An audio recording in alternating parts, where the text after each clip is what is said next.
Mankind knew that they... Duel 1. Let's rock.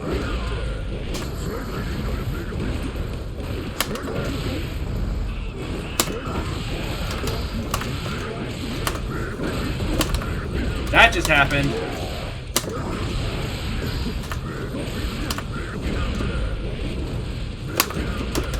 Oh, okay.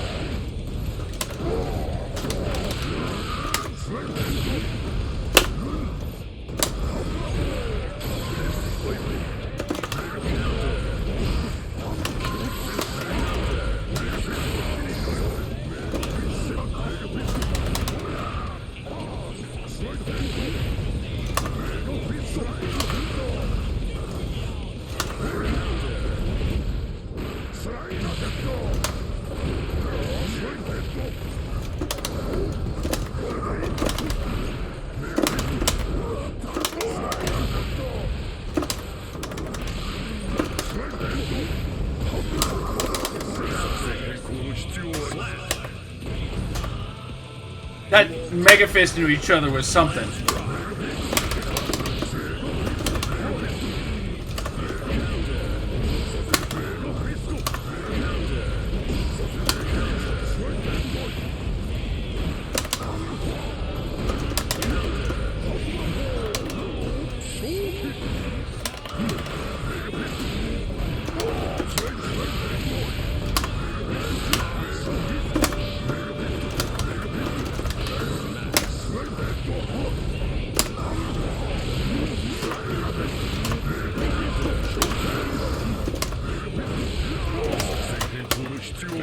I kept trying to grab.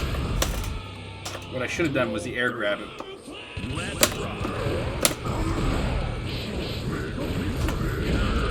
Ooh, nicely done, sir.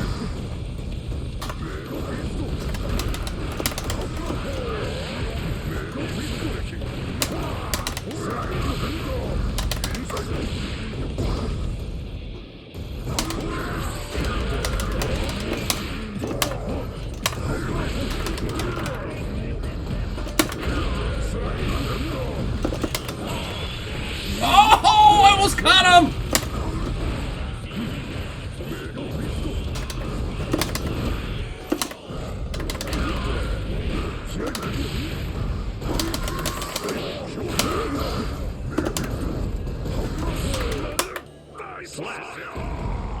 Micro Tuna Enthusiast, thank you very much for the follow.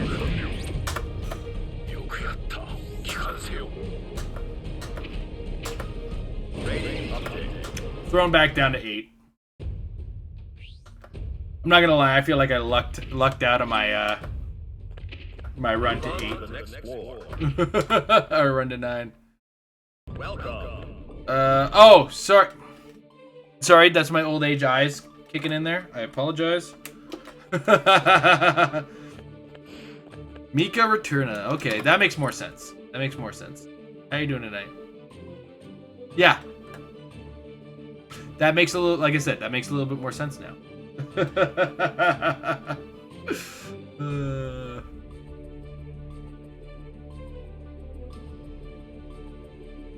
I think he was just more or less referencing the fact that, like, for the pronunciation.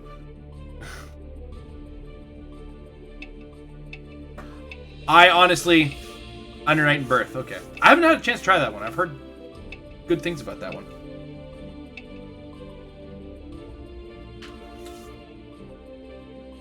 Are you ready?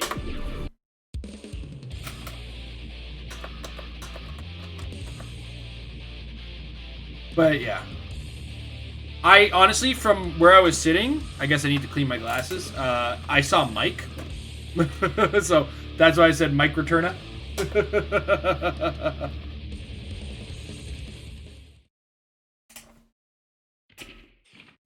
Mankind knew. Duel All right. 1.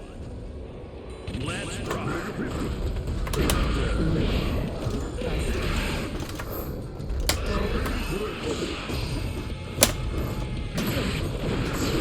I blew that bird up. I should have seen the bird coming.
feel like our return to 7 is inevitable, but we can bring this back.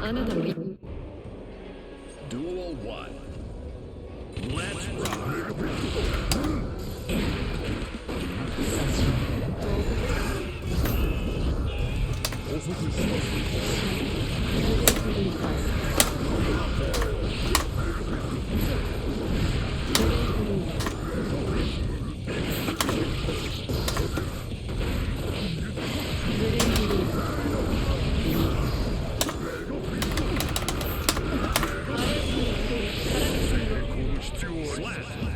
This test is way better than me. I am.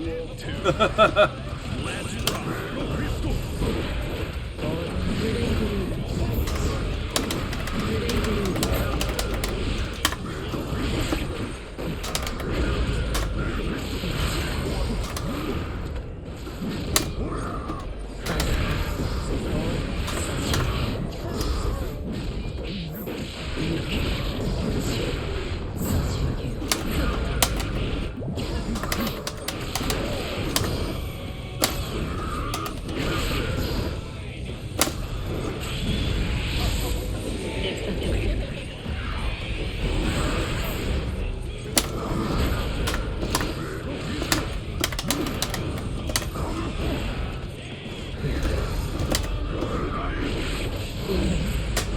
Why did I low block on that?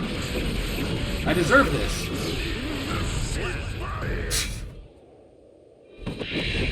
Oh my god, that was so stupid. Like, I saw the flash, I was like, I'm gonna low. Fuck. Duel 1. Let's rock. That's the definition of... No, like, that was my reaction to seeing the dust, and I was like, okay. Saw the orange, now's a good time for a low. That was how my brain went.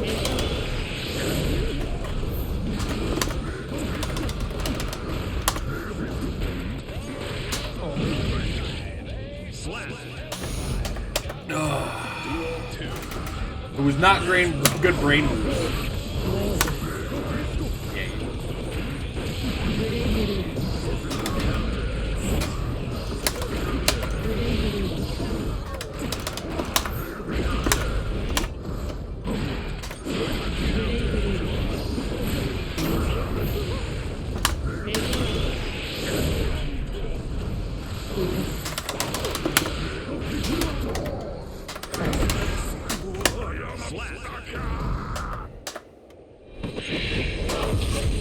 I'm on the highway back to flow 7.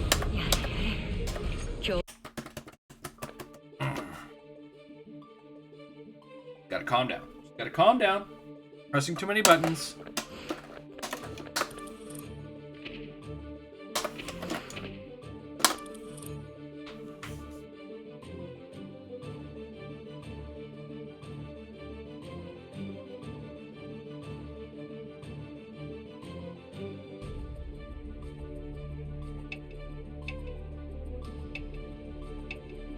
At least this time I can say I was forced to do it. They gave me no choice. Oh, they didn't want to do. They didn't want to do the run back. What happened there?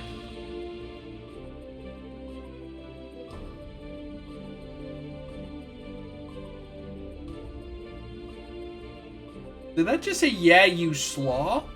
Did he just call me coleslaw? Did he just say I was chopped cabbage?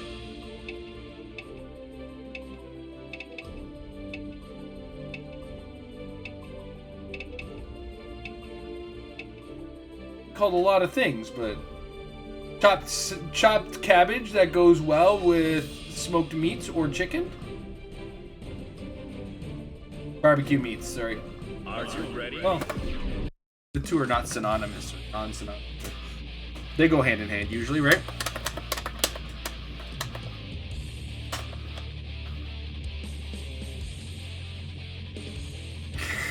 I bet you a good side dish to some ribs.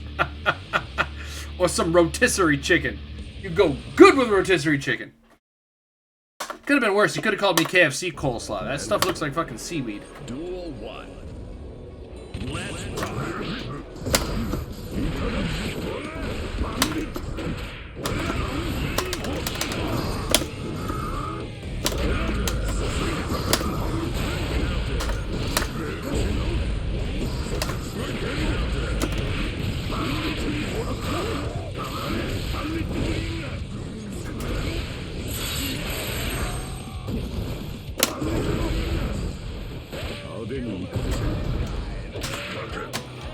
Slap. God. Okay. Duel 2. Let's rock.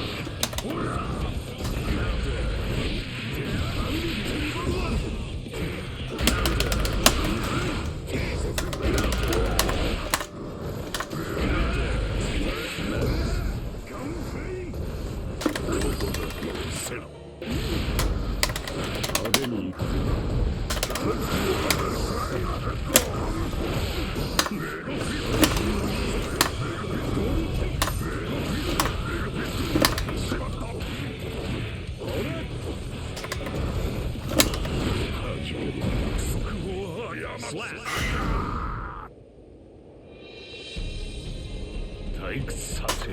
I know what I did there.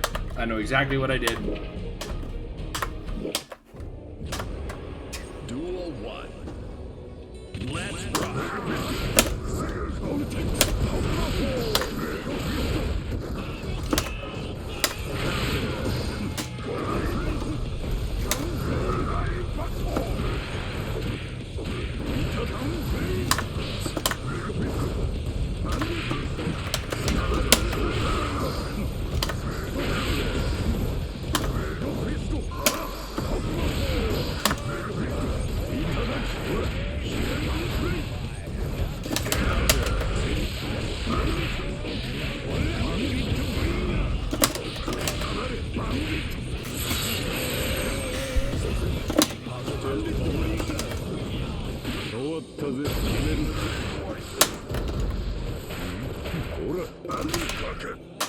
Slap. Duel 2. Let's rock.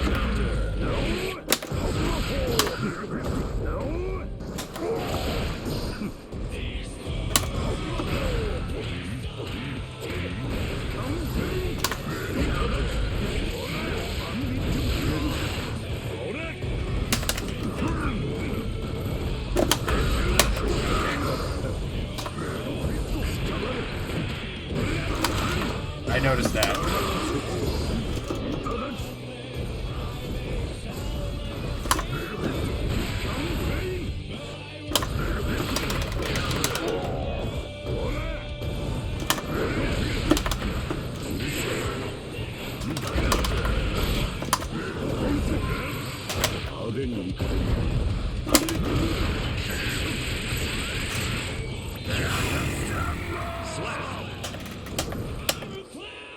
Duel 3. Let's rock.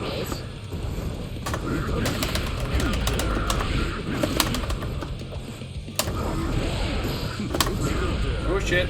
Oh shit.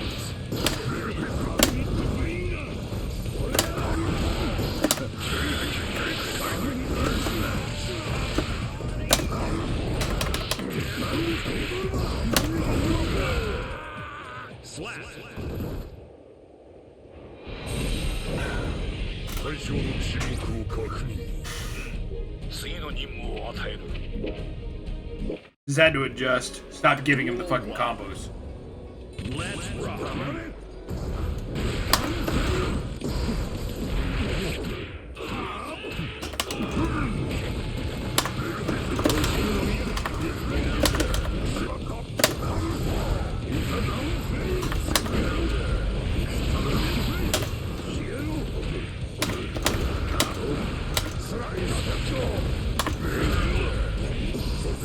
I kind of telegraphed that.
Okay. Okay. Duel 3. Let's rock.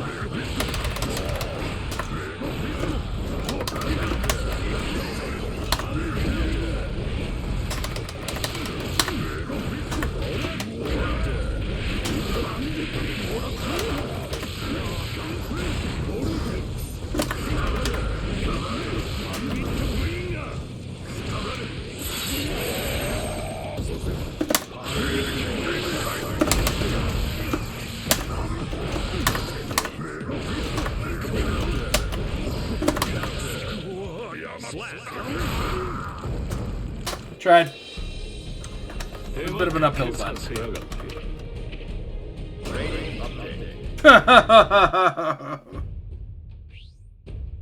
Well, we tasted the 9th floor. We had a good run there. Move on to the next floor. We licked the floor, and then somebody stepped on our head while we were doing it. Fuck off.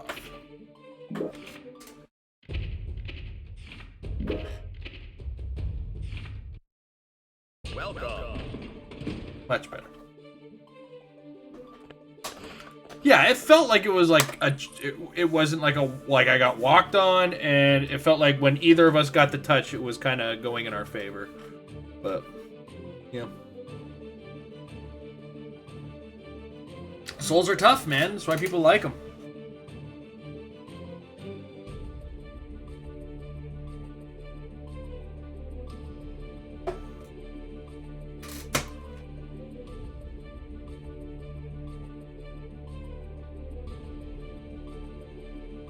I feel like I'm trying too hard.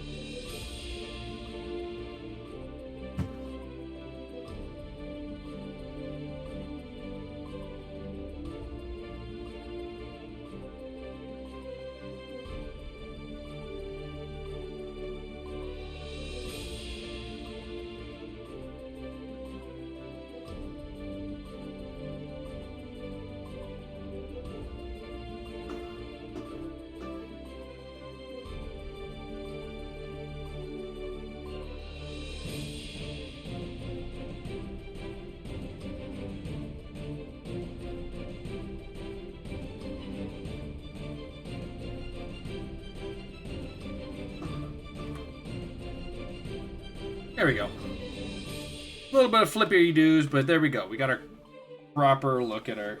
Ah, fuck, and then I fucked up the camera. Are you ready?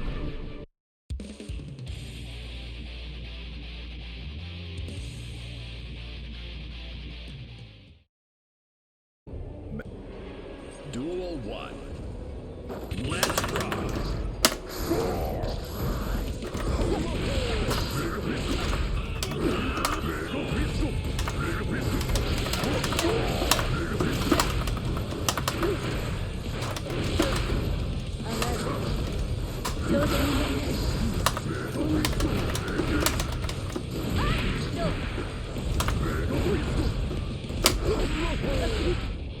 Slap. 順調に進んでいる。Duel 2. Let's rock. Okay.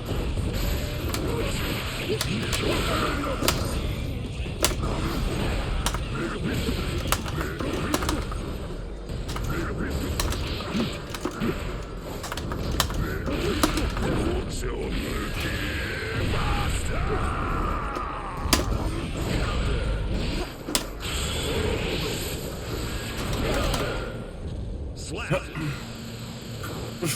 Get down! 任務完了。よくやった。機関せよ。Duel 1. Let's rock.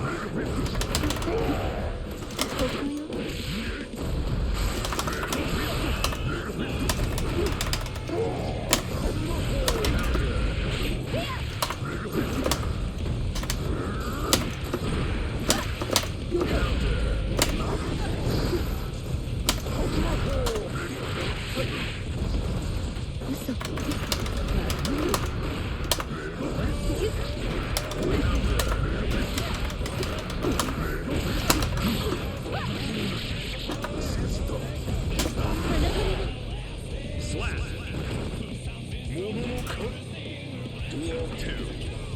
Let's rock.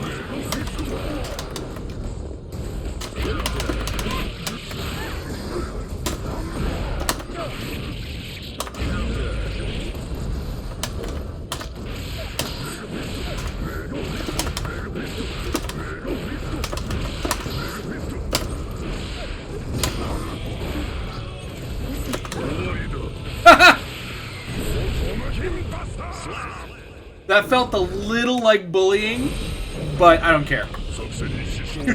They whiff grab. I'm like, this is how you do it. Duel 1. Yeah. Let's rock. I'm not gonna lie, some of it's bad inputs on my part. I keep letting go of the forward.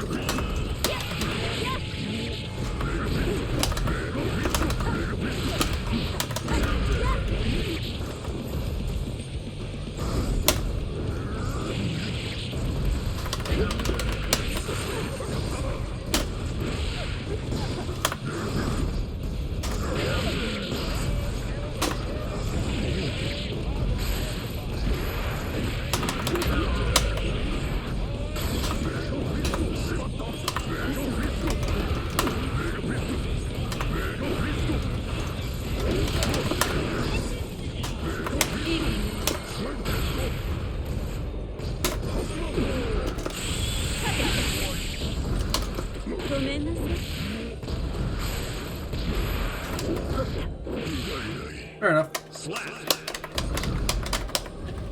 Duel 2. Let's rock.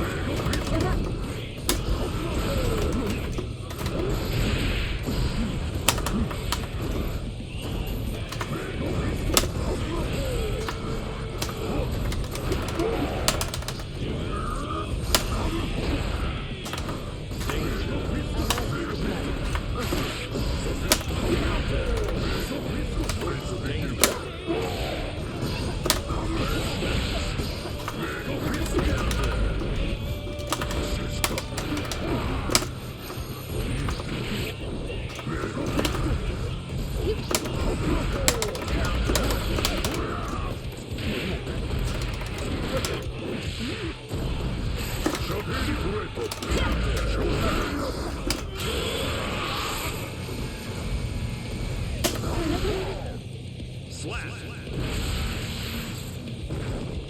6S, 6S, 2H. Duel 3. Let's slap. 임무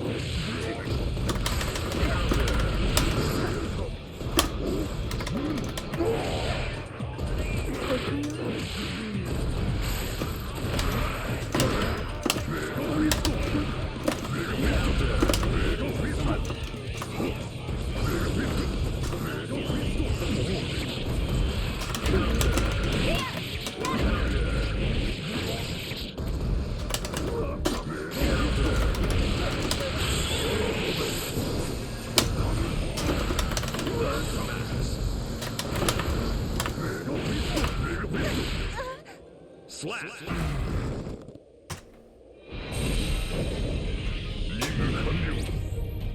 よくやった。聞かせよ。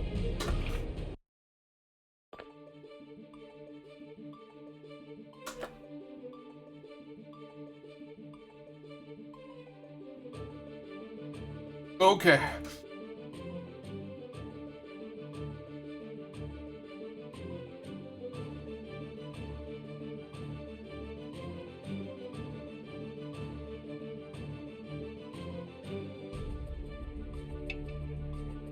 I'll give that a run.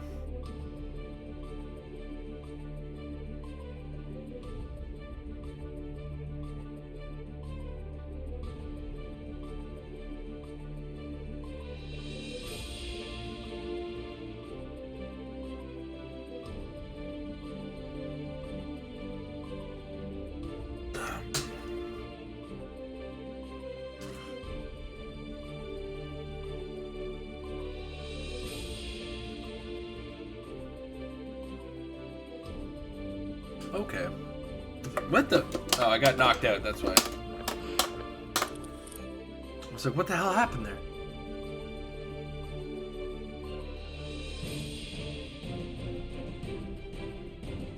Actually.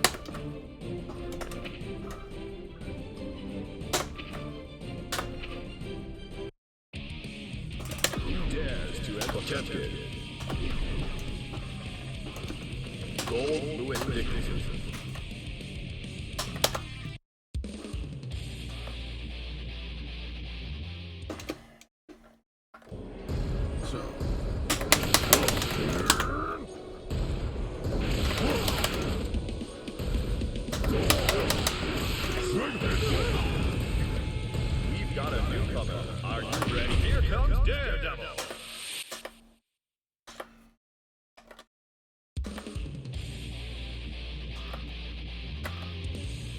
Chun Chun Maru from the 6th floor, right?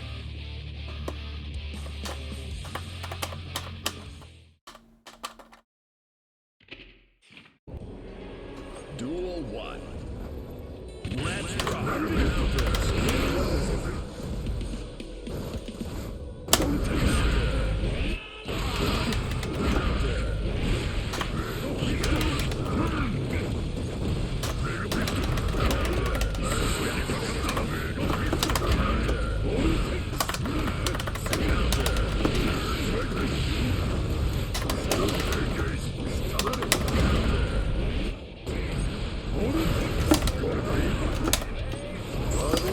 Come on, there it is.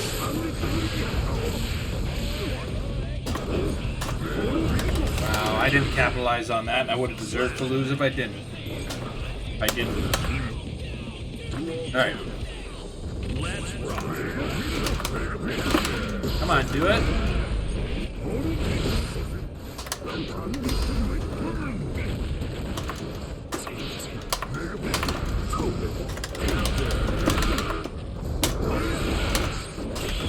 Oh shit.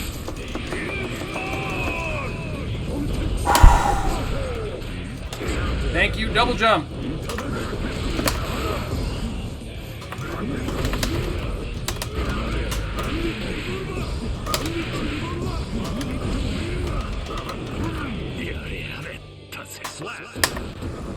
I felt the fear. I was legit scared. I was like, fuck, this is about to happen, isn't it? I'm about to take this. I'm just fucking slamming that joystick. Duel 1. Let's rock.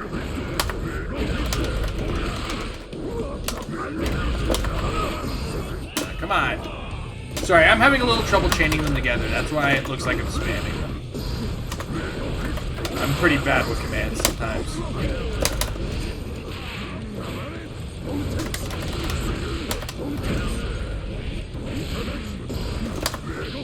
Oh, come on.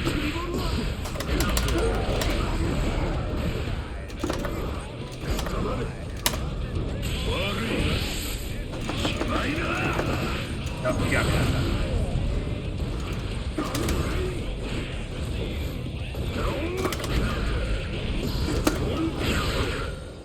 Double KO. Alright, that happened. Duel 2. Let's rock. There it is.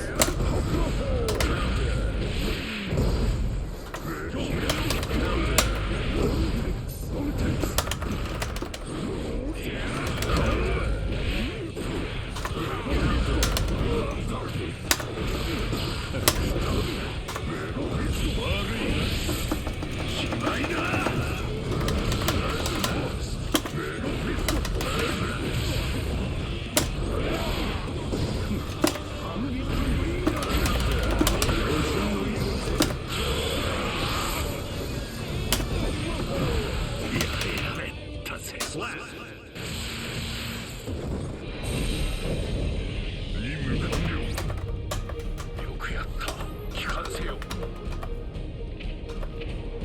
Rating update.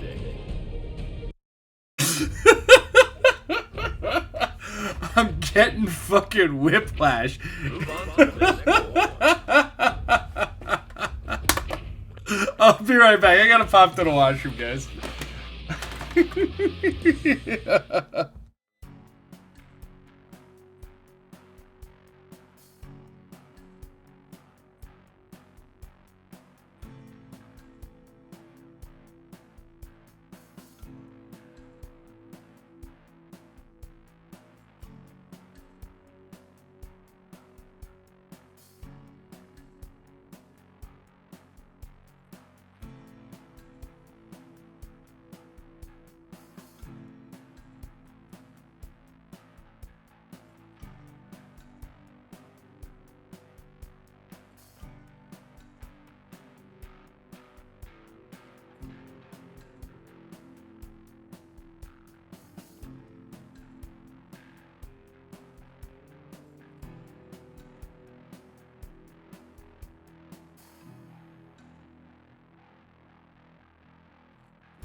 Just touring the tower.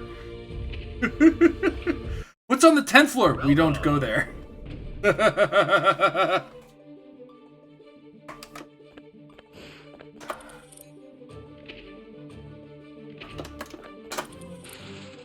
Open your ports.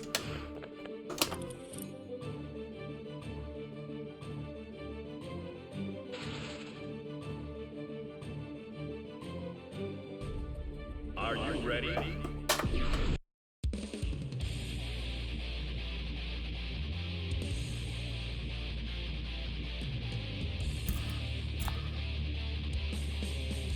Thanks. Should have caught it earlier. We were on the 9th floor earlier today. Duel 1. Let's rock. Oh, fuck.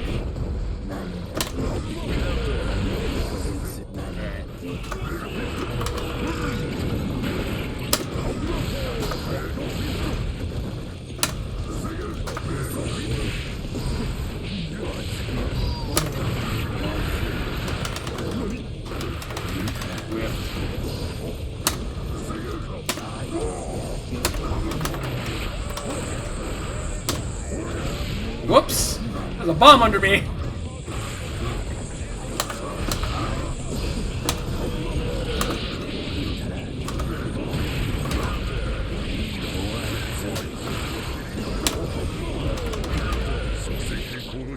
Slap. Duel 2. Let's rock.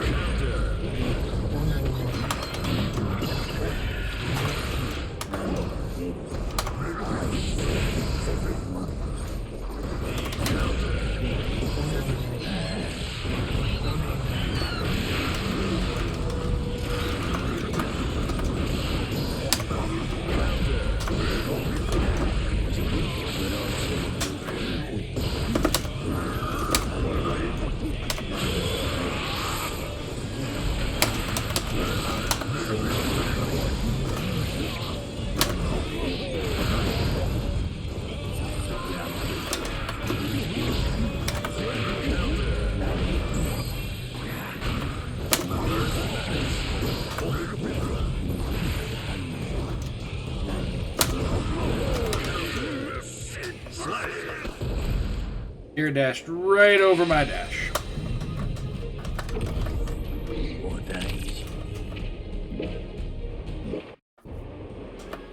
Duel 1. Let's rock.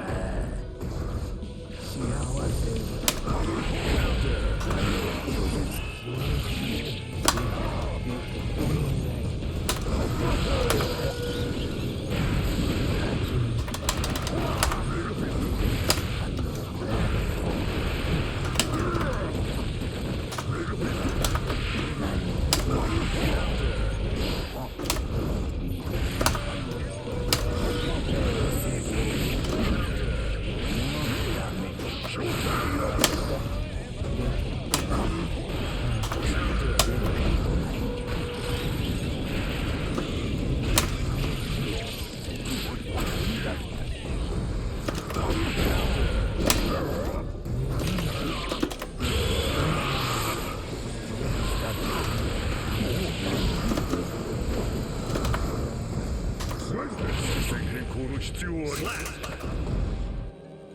Duel 2. Let's rock.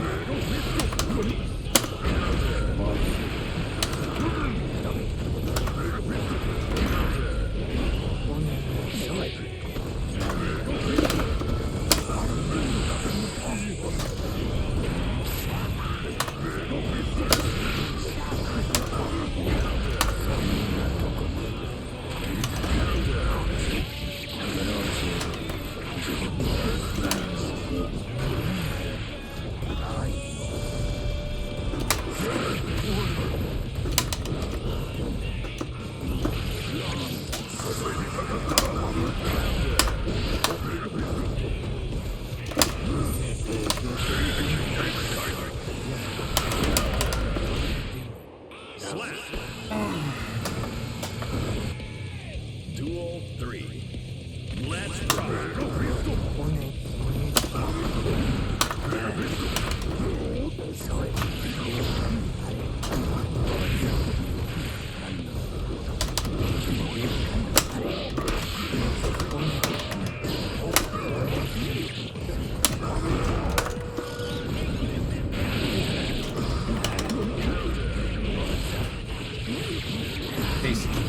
I'm whipping all of my throws here.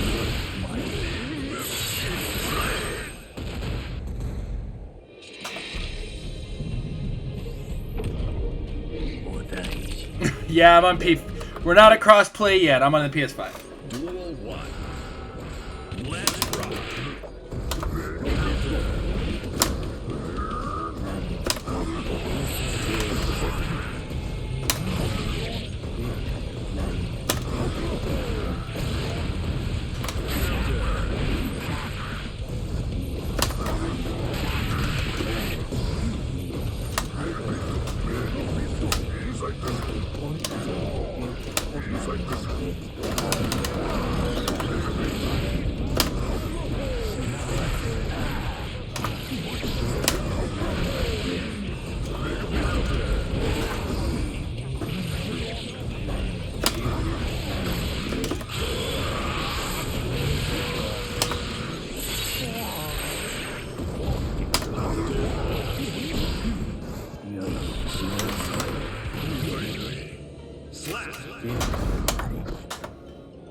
Duel 2.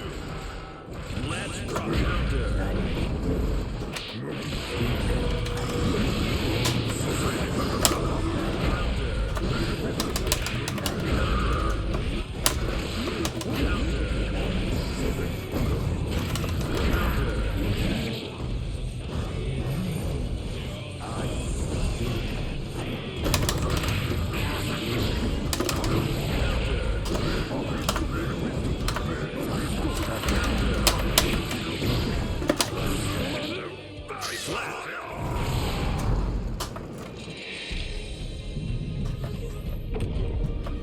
I played like shit.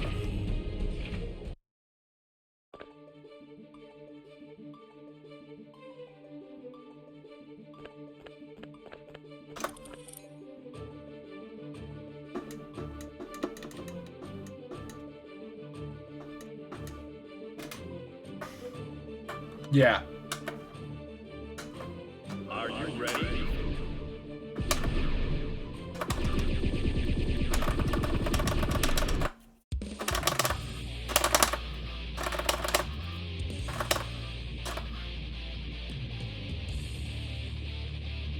Okay.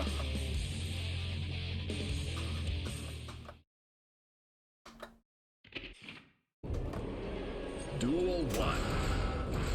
Let's rock.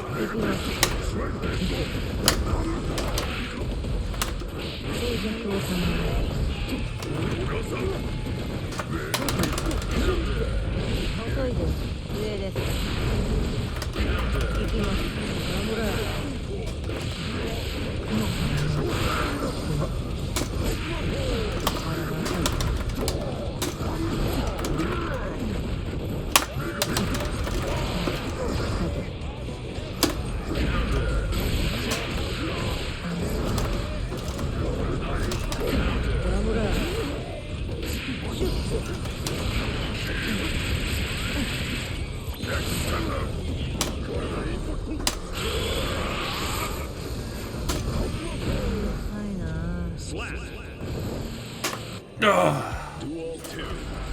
The one time I got lucky with that grab. 遅いです。重いですよ。上です。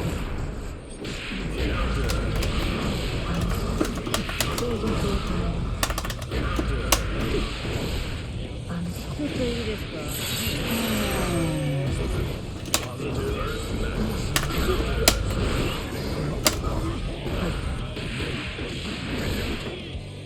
Slap. Duel Yeah. 3. Let's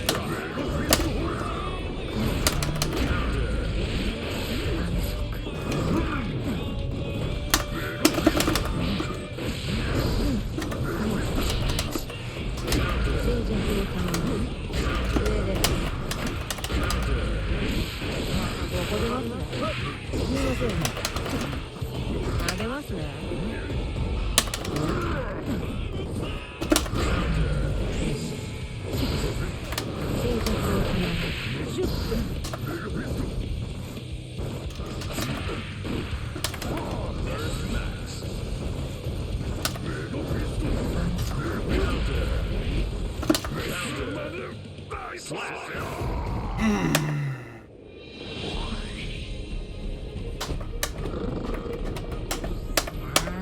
ここはイグアスじゃないんだよ。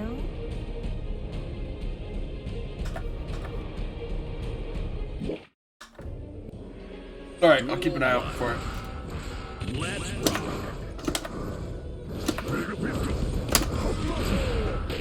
行きます。す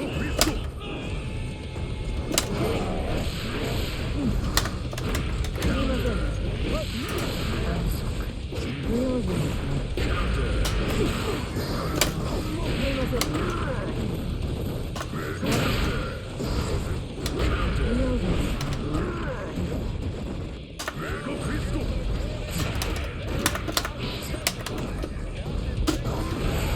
不用心で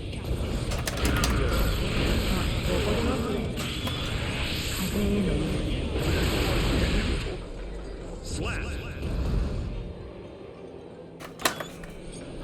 That was dumb of me. Let's rock. シュッと。通りませんね。遅いです。静寂をたまらん。す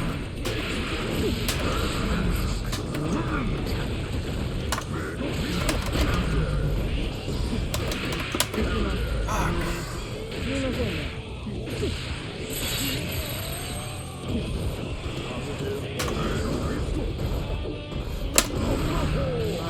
飛びます。すいませんね。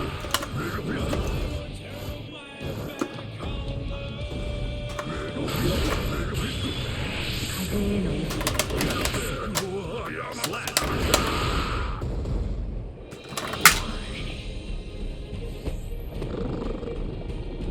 ダメ。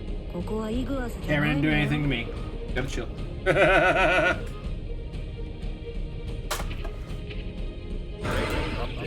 Yeah. Back down to 7. You gonna play like shit? You go back down to 7, young man. Move on to the next war. Welcome. Whoops.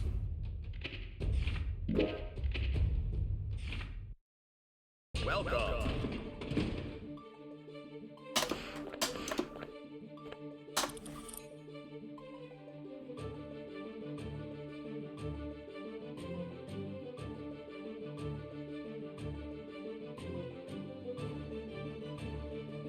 Oh. God, from this angle, my elbows look so weird on top of my fucking... on top of my fucking joystick.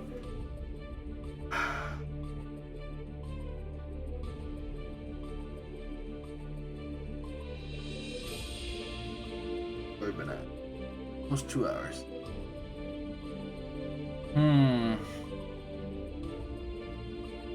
Water break.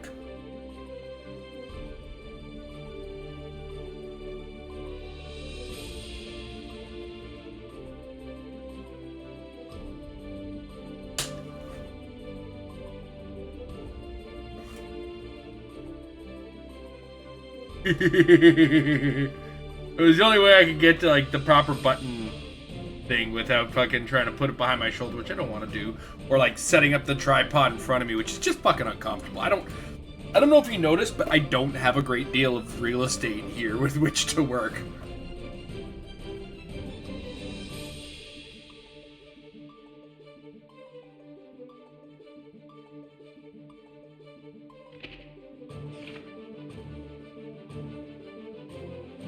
Hey, Shoddy. Ready.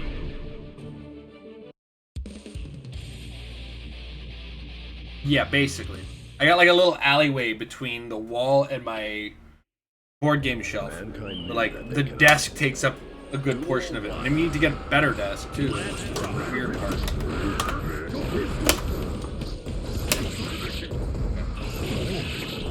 Okay. Message heard.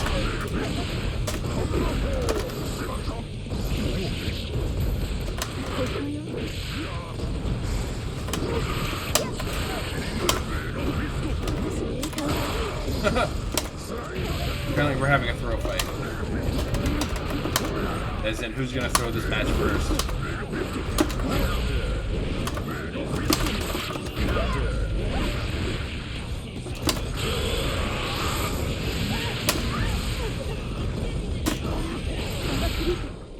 Slap. Duel 2. Let's rock.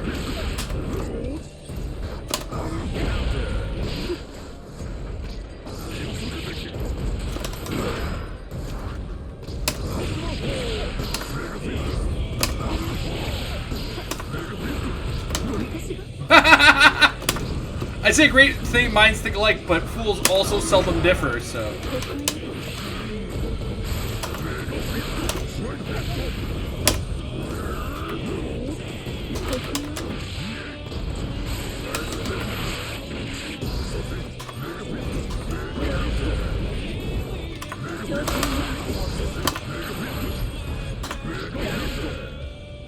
They're not throwing Mega Fist. Are they? I don't know.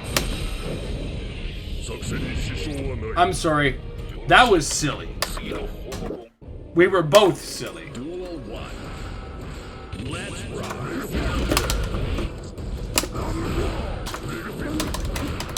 Okay, now they're just spamming the throw button.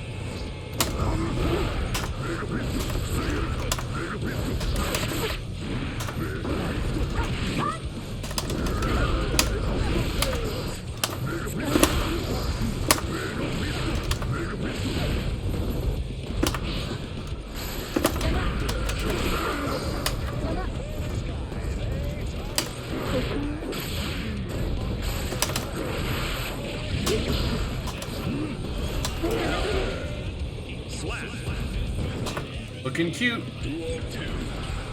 Let's rock.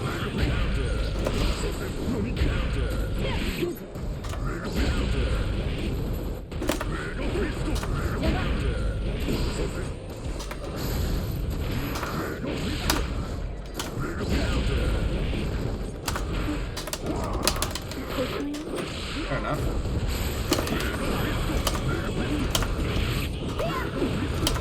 Maybe.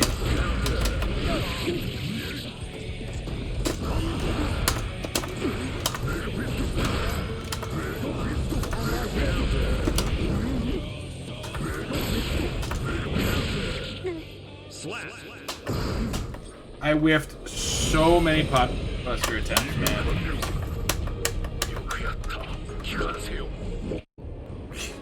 Duel 1. Let's rock.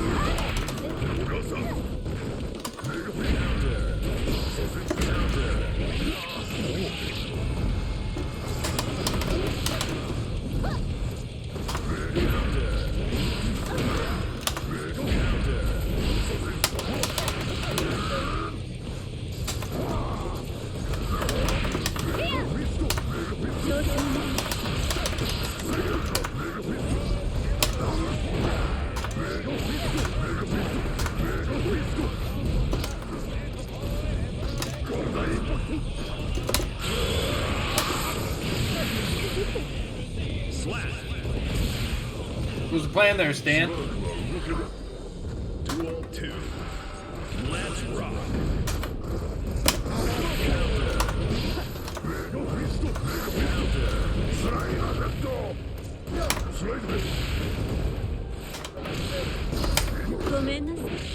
Wrong button. Let's go for a ride! Wanna take for a ride?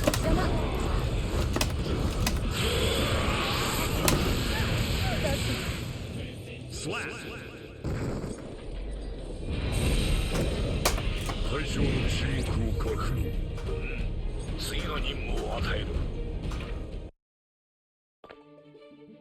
Yeah. Probably should have, to be honest.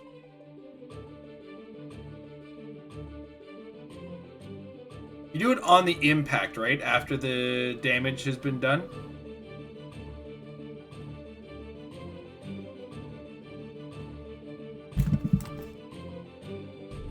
I don't want to mess it up because it's such a huge health grab that I remember I was fighting a Geo not too long ago who was RCing after catching me with a throw, but it was before any throw damage got done, so it was really weird because like they would RC in the middle of the grab, do the flip over, and then not do any damage, and then try to capitalize on that. It was really fucking weird. Like at one point the throw would have killed, but they still RC'd me. I was like, what the fuck was that for? Like I feel like they were just trying something that they knew or learned or something. So I mean, if that's the case, hey man, all the power to you. But it just felt weird when that happened. I don't think it was last stream. It was either last stream or the stream before that. I don't remember. It just kind of stuck in my head. The new down heavy to anti-air grab. Fair enough.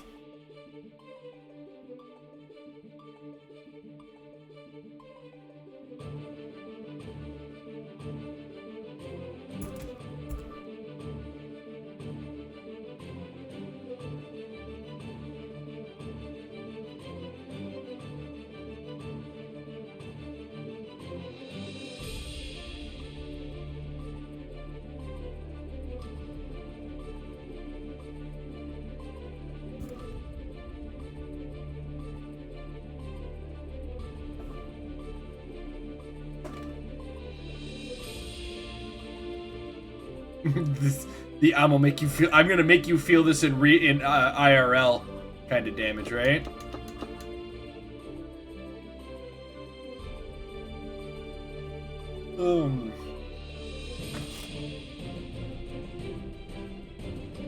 Because sometimes you just take so much damage and it's like, yeah, I felt that in like real life.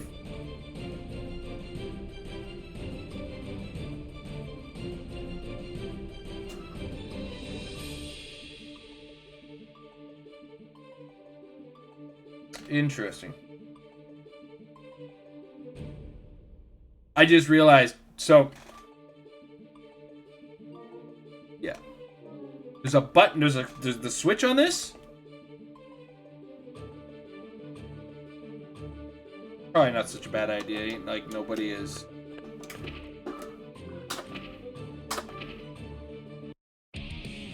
Who dares to enter the mayhem? Potemkin. Amelia Ray.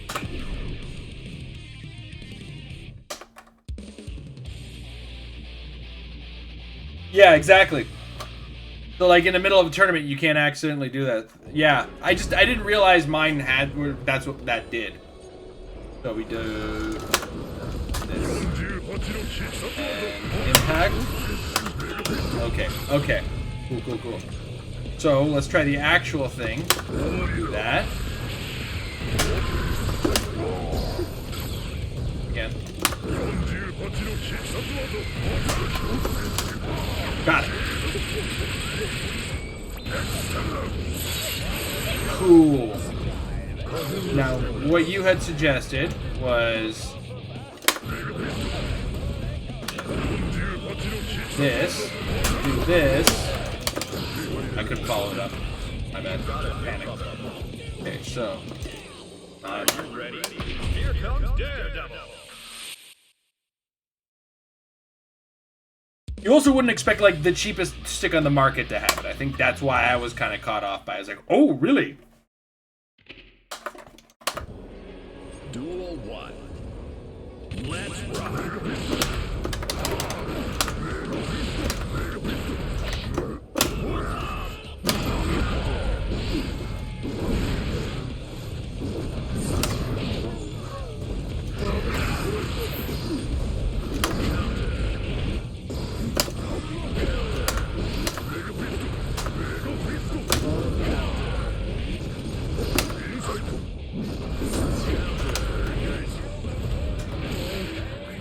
Slap.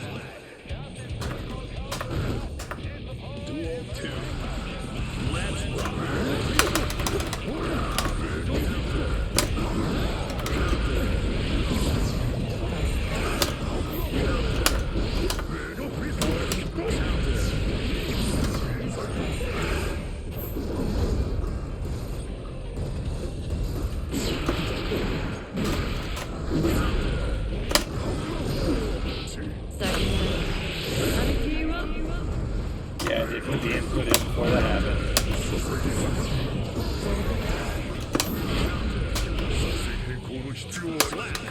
Fair enough.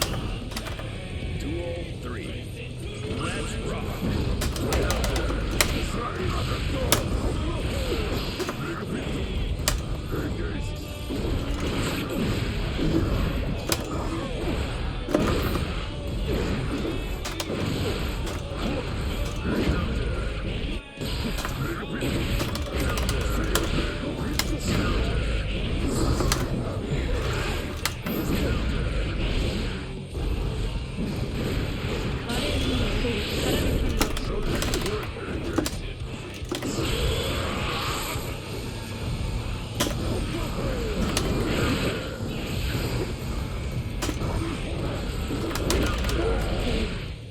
Slap.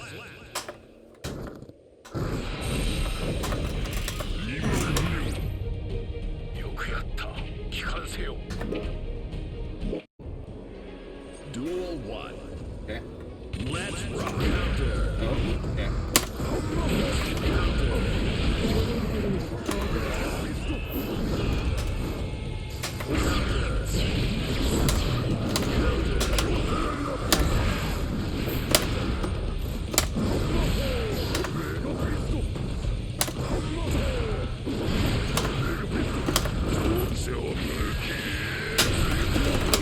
Ah, I fucked it up.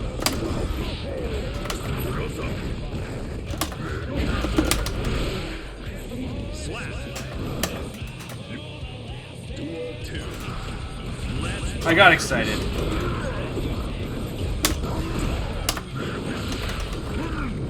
Yeah, I could have done it there.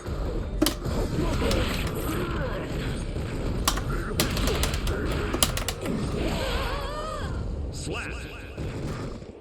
That just felt mean. I grabbed them like 3 times. But like normal grabs. Rating updated.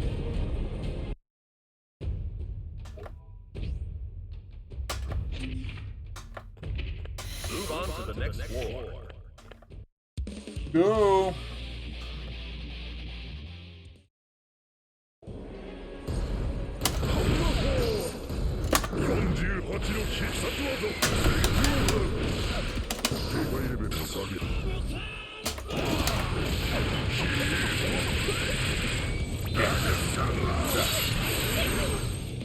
I just wanted to get it off of the thing there, so you do this. Do that. Okay, we can do. I don't know why I just tried to dash. Do that. Boom. Boom. Oh, I missed it. Okay, hold on.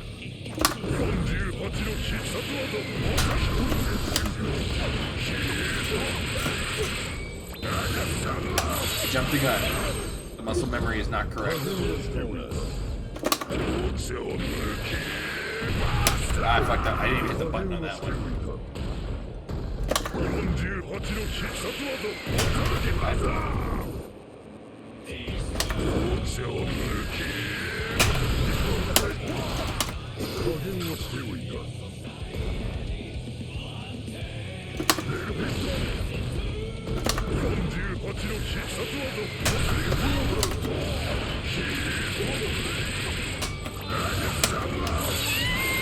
Interesting. We can do it like this.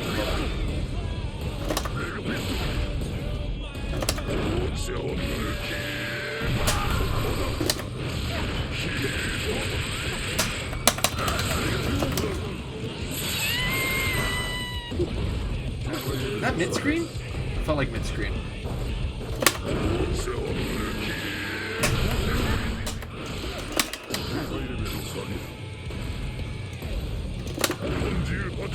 Get the timing right.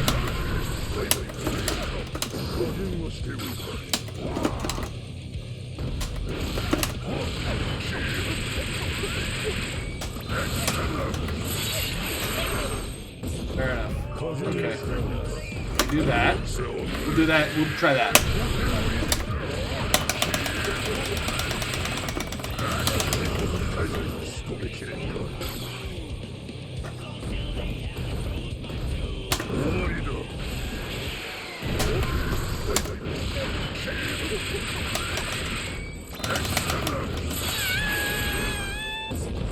風を捨てるな48の必殺技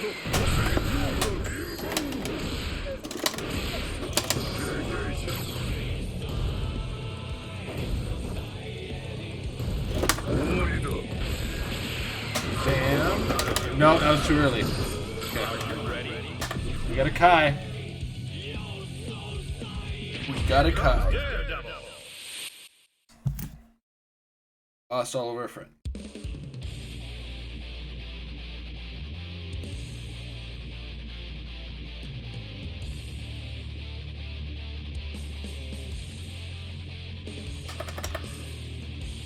X Boogie!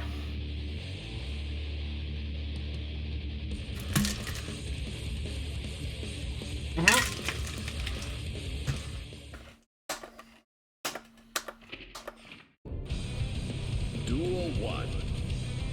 Let's rock.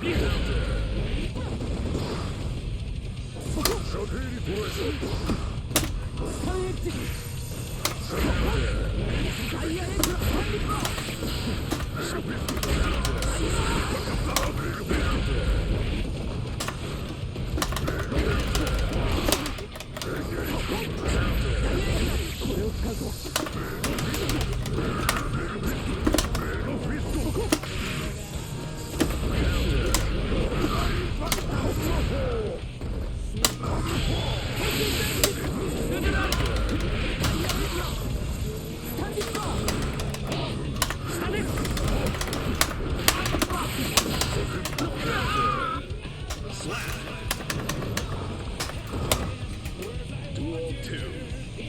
Let's rock.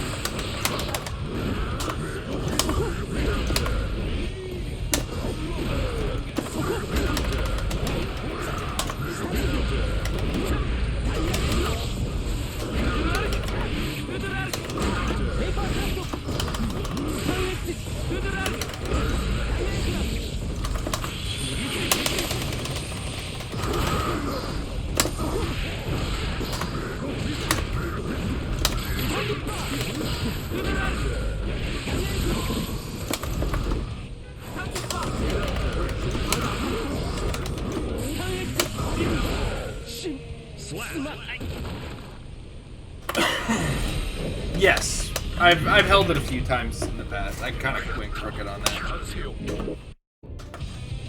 Duel 1. Let's rock.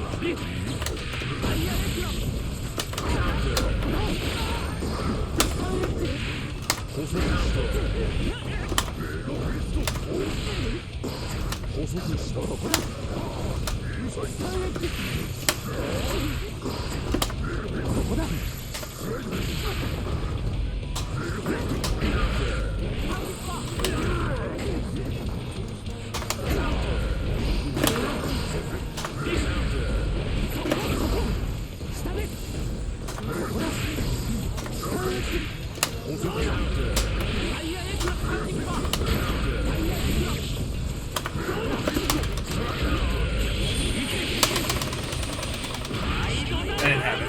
I don't know why I was smashing it. I didn't have it. Duel 2. Let's rock.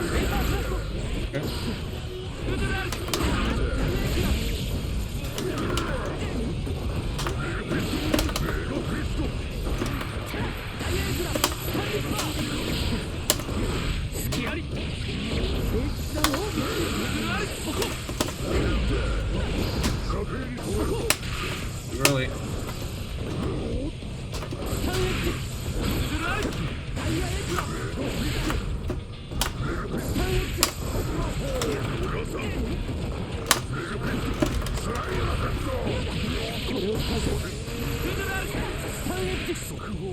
Slap. 今回は私の勝利ですね。 Man. Duel 1. Let's rock.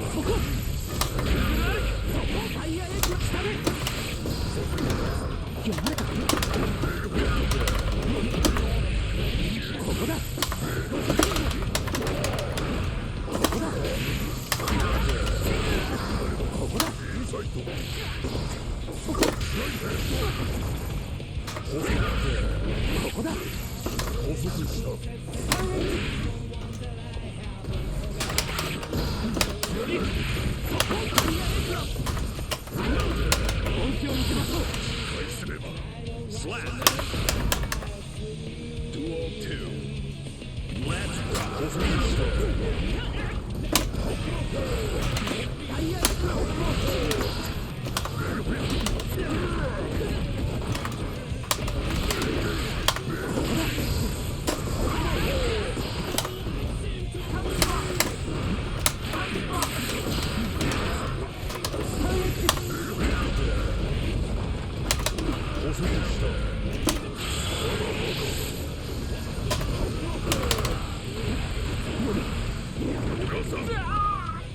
slap.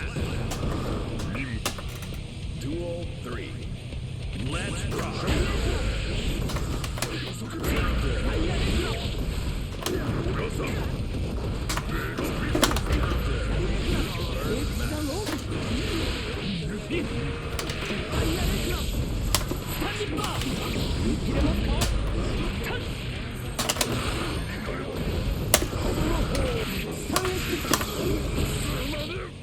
Slap.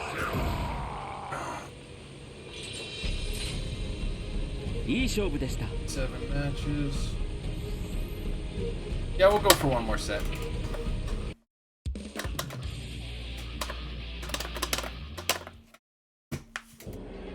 Take it a little easy on the training mode for now, though. Just so that it's a little easier on my... Welcome.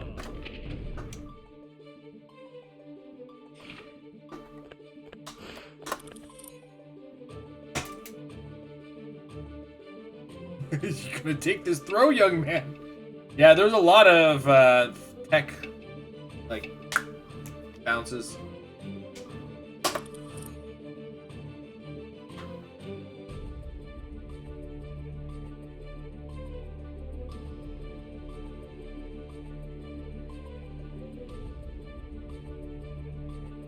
Oh, but the slow walk up, yeah, where it's just like that shield is going. It's like, I'm coming. I wasn't close enough, but yeah, you're just gonna... Let's go.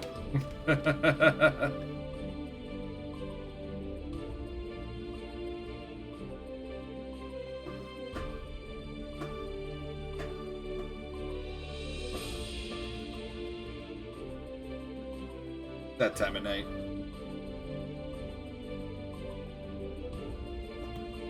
Only a select breed is on here.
Potemkin does have a backdash.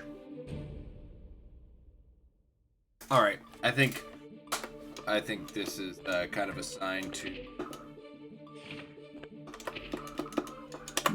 call it. What we're gonna do, I'm gonna go to the washroom. And then we're going to move on to react and discussion time. Because we have two cool things to talk about. One of which I set up a whole presentation for. Like a fucking loser. Whoop. And the other was an interesting thing on a topic we've spent a lot of time on. And it's Berserk. But it's a discussion on North America's version. It's American. In Hellboy. The video was pretty good. It's a pre-watch, so I've watched it. I have some of my discussion points and whatnot. As a fan of both Hellboy and Berserk, it's going to be fun for me to discuss that. So, after normal, so try Garuda. Yes, I should. There's a lot of things I have seen done that I have to learn to master with Potemkin, 100%. This is my second day using him, so I will. But yes, I will give that a go next time we stream next week, or if we have another one later on in the week. To sort of also bring that up naturally, of course. Amber is working a Hell Week this week. Normally, she works overtime on Saturday. It's fine. It's not a big deal.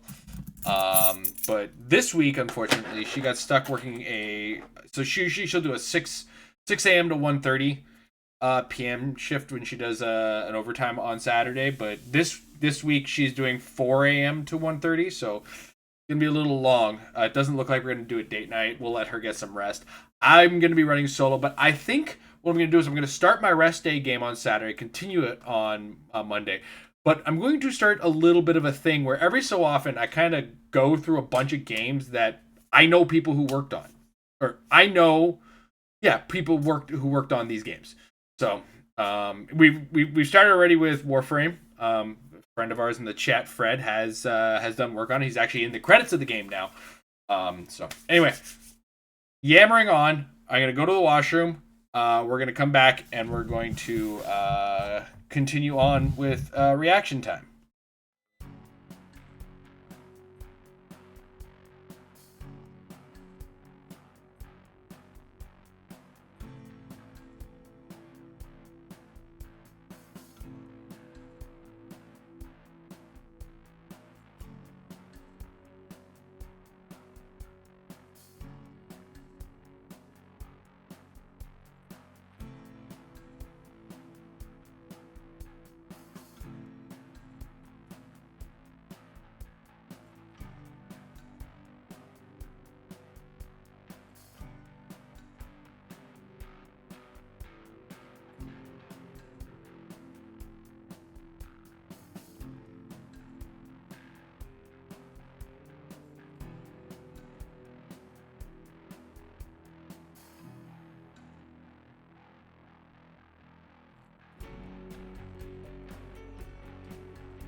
All right. We're going to start with the deep stuff, then we're going to go to the fun stuff, the deep stuff, the stuff that's more open to discussion, etc.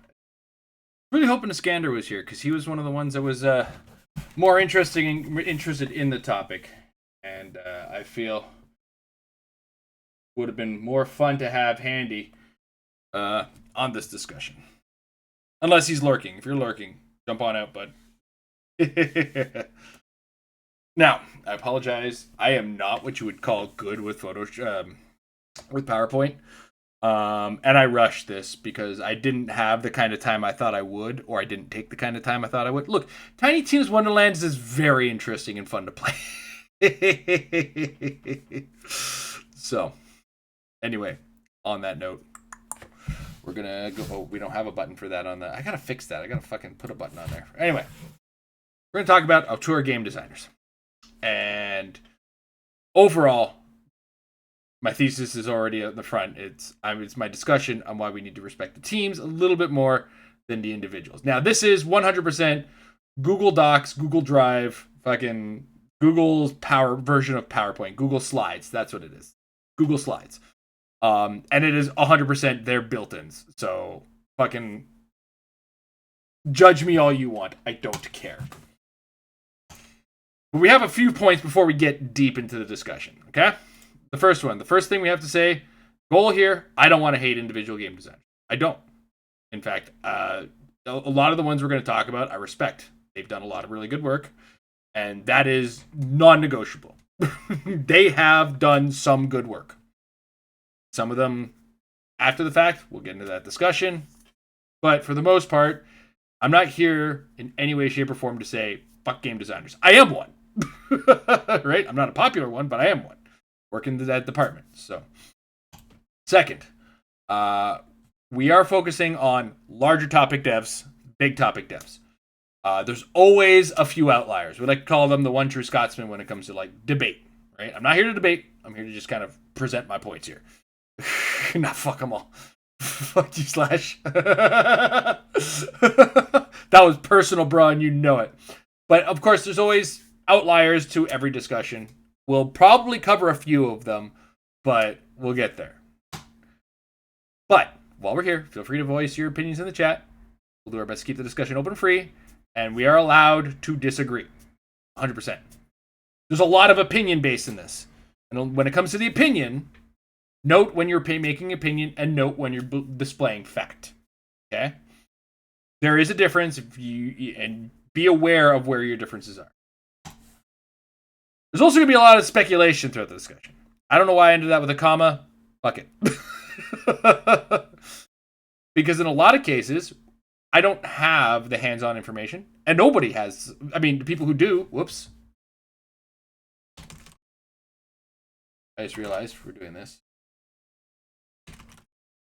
Post, drive, hangout, super, game. Oh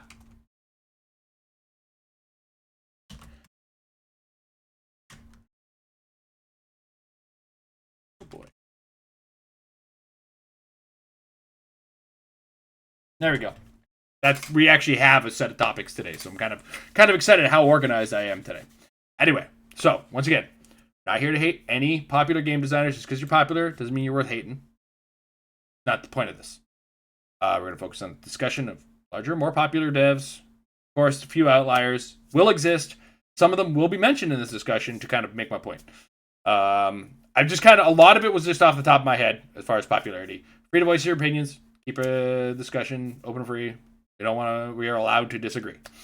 And there's going to be a lot of speculation because there's going to be a lot of situations where we don't have a fact, but there's going to be, just certain things are going to make sense when it comes to the discussion. Anyway. So, what are we defining as an auteur game designer? And the game designer, we know by name for any amount of their works. We know the name of these designers. Okay? So, this is like your... we'll throw out our examples in a second. There are names we celebrate and often laud their projects and venerate them. We kind of look at them, oh, these game designers are the people. And yeah.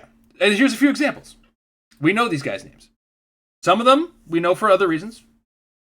So, just off the top, David Jaffe, George Romero, Shigeru Miyamoto, Cliff Bleszinski, Keiji Inafune, Hideo Kojima, Suda51, Hideki Kamiya, Hideo Miyazaki, American McGee. That might be a name that not everybody understands or knows. Anyway, Peter Molyneux, kind of a laughingstock, not the point. Sid Meier, Sakurai, I forget his first name, and I came across him by accident, but I was like, oh yeah, Sakurai! Warren Spector, Tim Schafer. Now, all of these guys have varying degrees of familiarity. All of these are names we can pop off. Some of them with faces are very easy to recognize, right? American McGee actually looks very different from that in modern day. This was a young man. Trivia point. 2 of these guys are actually from the same company. Originally. If you know who, let me know as we move on. Okay? So these are just a few examples of our auteur game design. Okay? Now, a big point. Video games are collaborative works. Now, this is a big crux of my argument. All right? So these are all designers. All of these guys had one thing in common. They all worked with people. Video games take programming, design, art, animation, marketing, music, sound, more. There's more behind the scenes behind that. Sometimes you need databasing, networking, which is, hardware networking versus the programming. You need network programming, so on and so forth. It takes a family, it takes a village it takes a fucking metropolis nowadays to make a AAA game. It takes a village to make a game. Video games are collaborative works. It's and we go back. I don't know how to go back. Hold on. Here we go. Bam.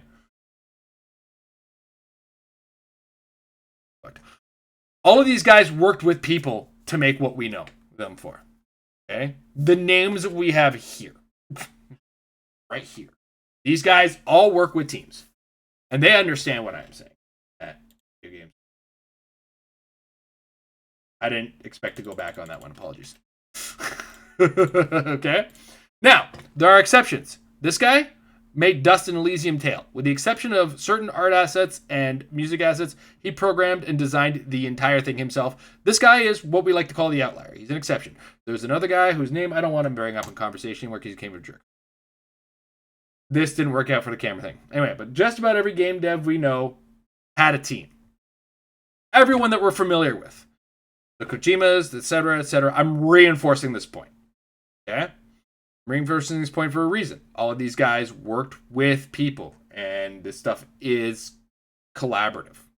Takes I keep saying, it takes a village. Nobody worked alone. Dark Souls doesn't exist without the Hideo Miyazaki, but it also doesn't exist without the lead programmer. It doesn't exist without the art assets. It doesn't exist without everything that went into the game. The writing. I mean, Elden Ring doesn't exist without its writing, especially. And they put a celebrity in there. He recognizes that the work is collaborative because he put down a backstory, and Hideo Miyazaki and friends put together, for all the guys at From Software put together the current story that was based on his backstory. Right now, they put forward things that happened in the past. Radagon, Melania, all of them are from George R. R. Martin's story, but they put them in their game. And they worked collaboratively to be like, okay, what kind of world are we creating? All right, let me just kind of write this all back. I would love to see the notes that George R. R. Martin wrote, but that said, it is a collaborative work. One doesn't exist without another, without another, without another, without another. Okay? The art guy makes the art. Who puts the art in? The designer, and the coder makes the art work. And that works with the designer. Exactly. It's never just one person. Okay? So, when game devs leave on their own, there are challenges. Jason, goddamn, hold on a second. I am...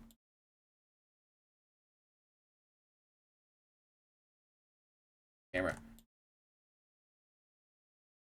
Okay. There's challenges, okay? And these are just off the top things that a lot of people don't account for. You need a new team, okay? Now, you've been collaborating this whole time with a team, and as a result, without the old team, you need to build new relationships, right? One leads to the other. It's like, shit, I leave off on my own. I got to build a new team. And with this new team, I've got to build new relationships. Ion Storm, which is the company that John Romero built. If you read Masters of Doom, you realize he took a bunch of people he didn't know who did a lot of modding on games and was like, hey man, these guys did some really cool mods. They're all really great. He went in with an attitude specifically. Now, he went in with, at the time, something that didn't work, and it was design is key. We can have a couple coders here and there, but design is the thing. And his attitude, I hoped, led to changes in the attitudes in the past. But ultimately, regardless of who you are, where you work in your company, as far as where you make your splash. When you move on, if you don't take your team, you need to build a new one, and you need to rebuild the relationships that you have with these people. Okay? And then you need to start your development pipeline from scratch in a lot of cases. Sometimes you come in with a good idea, but ultimately you come in and it's like, shoot, we need a brand new development pipeline. And you take for granted the fact that it's over time you've made mistakes, and with the original team, you've built your pipelines to get all of this stuff to where you want it. And when you make such a drastic change of, I'm taking my skills and I'm going over here and I'm going to make things, you start to realize, fuck, there was a lot that went on that I didn't have on my own. I didn't bring on my own. And that is a bit of a challenge. And you kind of have to look to that and say, maybe this isn't me on my own. Okay? You also lose oversights and controls.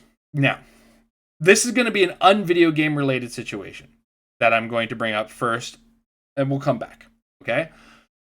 There is the story, and I'm going to use pro wrestling as an example, but stay with me here. Okay? The Attitude Era of pro wrestling, everybody swears by. Stone Cold Steve Austin and friends are where it is. There is a writer behind the scenes. His name is Vince Russo. Look him up. Nobody likes him. But that happened after the fact. He was a creative force, some would say, behind one of the most popular eras of pro wrestling for the WWE. But then Vince Russo took his skills over to the rival, the WCW. You have a quota for stream to mention it. I do. I do have to mention pro wrestling at minimum once per stream. He took his skills that he developed and, for creative in the WWE and went over to the rival at the time, the WCW. Now, when Vince Russo showed up, he had creative control. He did not have anyone to answer to when it came to what product was going to be shown on TV. And this led to a disaster. A disaster that nobody could have predicted. In the fact that what he was creating without somebody to tell him, go fuck yourself, was just god-awful. And that was the thing. Back in the WWE, he had bosses, multiple bosses with which to answer to. He had other creators that he had to collaborate with to work out his ideas. There was a lot of people that tell you, no, that's fucking stupid. So we circle back to game dev.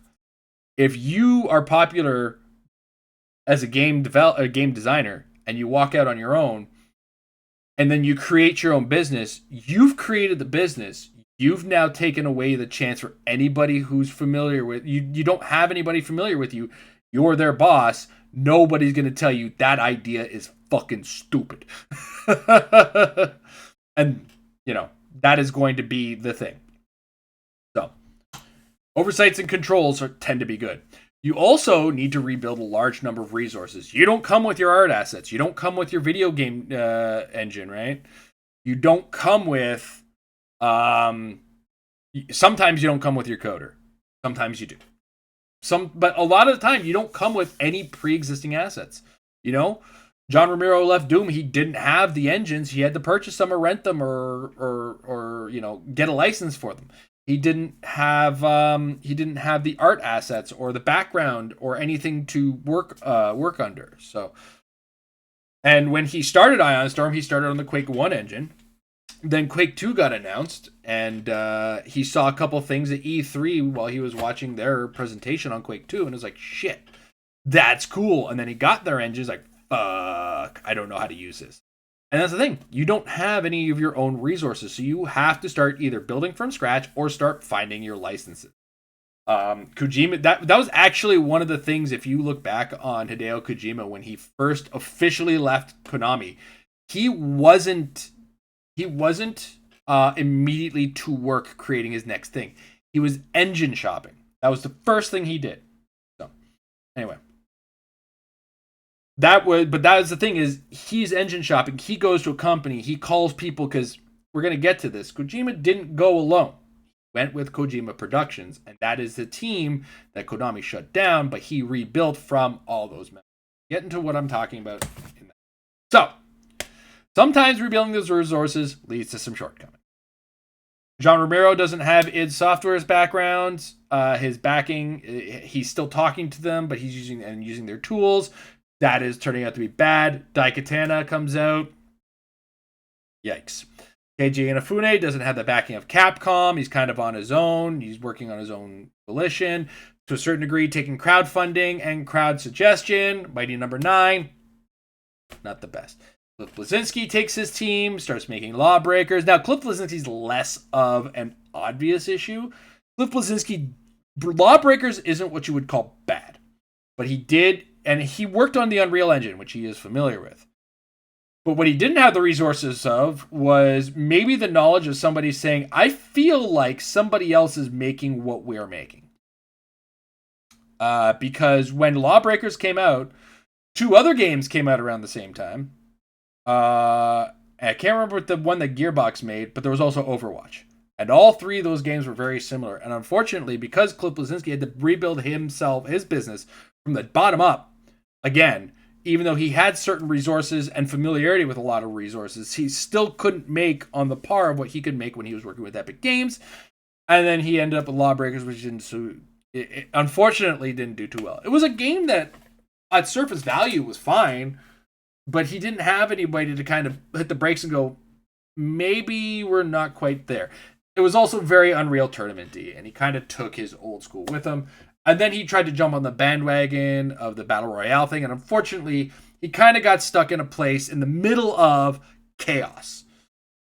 But he didn't have other people to work with and maybe kind of have some financial backing in the background or anything. He lost a lot of resources. All these lost resources, unfortunately, led to these projects that didn't do so well.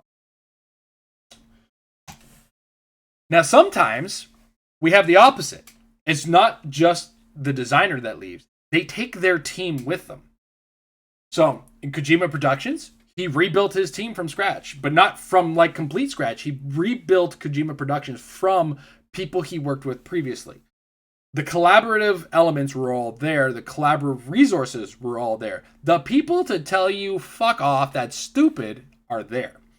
Respawn Entertainment, Respawn Entertainment is like Infinity Ward when they were making Call of Duty 4 and Modern Warfare 2. Like, that entire team was like, let's go. Activision fucked us, fuck them. We're making our own thing, and now they're making actual good products. Like, Titanfall and Titanfall 2 were both well-received projects, and they, out of nowhere, made Jedi Fallen Order. Like, that was very well received as a Souls-like Star Wars game.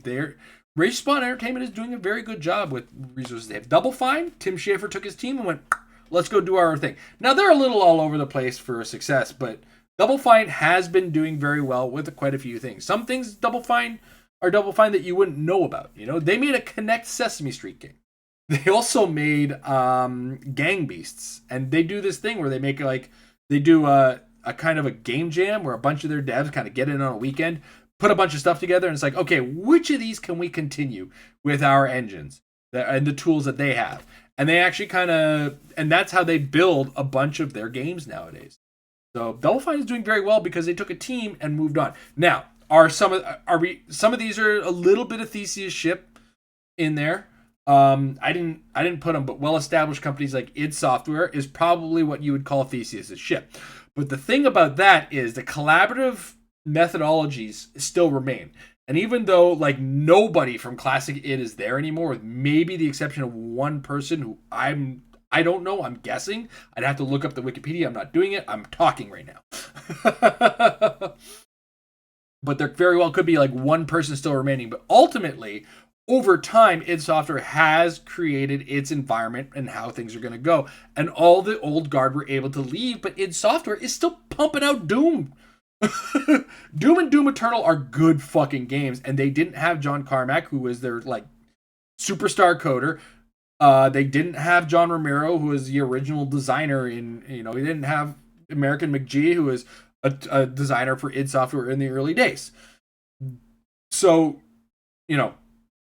that's going somewhere else. That is continued establishment, but I don't think I covered that very well. But ultimately, your team, when it goes somewhere else, does do pretty well. Now, there's exceptions. Like Tonic were the guys that made Banjo-Kazooie and then went on to make ukulele. Some people like ukulele. A lot of people kind of like it's dated because they still like ukulele still controlled like classic banjo. Like I said, there's mixed reviews on it.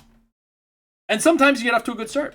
American McGee worked with id Software on Doom 2. He was a level designer there. And then he went on to make American McGee's Alice. Really good start. And then he made Alice Returns. Not so successful. You got Warren Spector, who came out with Deus Ex and would eventually kind of have to shut down on the Epic Mickey franchise. Good games, not well received. Not well received as in like people didn't buy them. You know what I mean? So sometimes you get off to a good start. A lot of the time, though, if you continually work with your team, you build your collaborations. Shigeru Miyamoto is probably going to die an employee of Nintendo. Who are we kidding? Hideo Miyazaki, he's working with From Software. He's got a team. He's doing a good job. And they're really getting along. In fact, I think the only reason we know Hideo Miyazaki's name is because of the stories that come from the dev interviews. The Poison Swamp jokes and shit like that. That's the only reason we know his name, I think. There might be other reasons, but I think that's the big the thing. But ultimately, big name. Suda51, Grasshopper Manufacturers. They put out some wacky ass shit. It's consistent, but it's consistent as their team. The team works together, and like I said, there's always somebody when you're an established team to tell you you're wrong or no. And that I think is one of the big keys that a lot of people miss. When you start to venerate too hard, like Shigeru Miyamoto has done good work, but the Nintendo team continues to do the job. And from stories that I have heard in the industry from people who have worked with him, he's a pain in the ass, and not a deliberate pain in the ass. It's a childish pain in the ass almost. To the point where Shigeru Miyamoto says, okay, make us a puzzle game. And then you'll come back and maybe you came up with a puzzle game that turns into involves a ball. And then he'll come back the next day. He's like, that's interesting. Can we turn this into a volleyball game? And then he'll disappear again. It's like, son of a bitch. He can be a little bit weird to work with. And that's the thing is when you miss these things, when you go back to the Nintendo office, like in the Nintendo office and you're talking to Miyamoto, there's people there who are, able to tell him, no, we're not going to do that. Or they'll collaborate with him to a certain degree. And, left to his own devices, he could, like I said, he could be pretty invasive, right? Hideo Miyazaki, I don't know. He makes Poison Swamps. That's the story I hear. He keeps trying to slip Poison Swamps into the game, and they keep kind of agreeing with him, or it's kind of a joke around the office. But they get along. They're collaborative. Now, apparently From Software does have some issues with crunch and everything. It is a developing, fixing, slow over time problem. I'm not going to call out crunch. Crunch exists. Unfortunate thing. It's slowing down. Less companies are doing it, but there will be points towards the end. And I think it's Glassdoor. Gotta point at this. I'm pointing like I'm anyway. But Glassdoor had a couple, hey, it's too hard to work at From Software. We're not getting paid enough. That sort of situation. That happens a lot. That happens a lot in the industry. That's above these Rockstar, quote unquote, our tours. Anyway, ultimately, because these guys work with companies and there's people that can back and forth with them and they don't go and start off on their own, they can establish themselves, they can keep in the establishment, and they can keep going strong. Now, there's always exceptions, like we said, but the exceptions are when they move on with the team. It's the most noticeable thing. Ultimately, my point. The individual veneration that we give to God damn. I did not plan this properly, did I? Back up to where it belongs. Anyway, the individual veneration we put towards individual game designers is a little too much. And perhaps we should be putting that energy towards the teams. Individuals can do work, and leaders can have vision, but everyone has vision. The team is what puts it all together. Most importantly, never forget, video games are collaborative works, and most of these auteurs wouldn't have products with their name on it without the names next to them. And that is ultimately the argument that I was having last week, where when we worship these individuals that work on these games, okay, cool, he has vision. I can pull a video game idea out of a fucking stranger on the street. That's not what makes games. Code, design, art, music, sound working together. That's what makes games. And I think that is something that gets missed when you start overdoing it with some of the hero worship that ends up happening in video games. Now, that is a kind of my PowerPoint discussion on it. And I feel like ultimately I'm not trying to say that these guys don't do good work under any circumstance.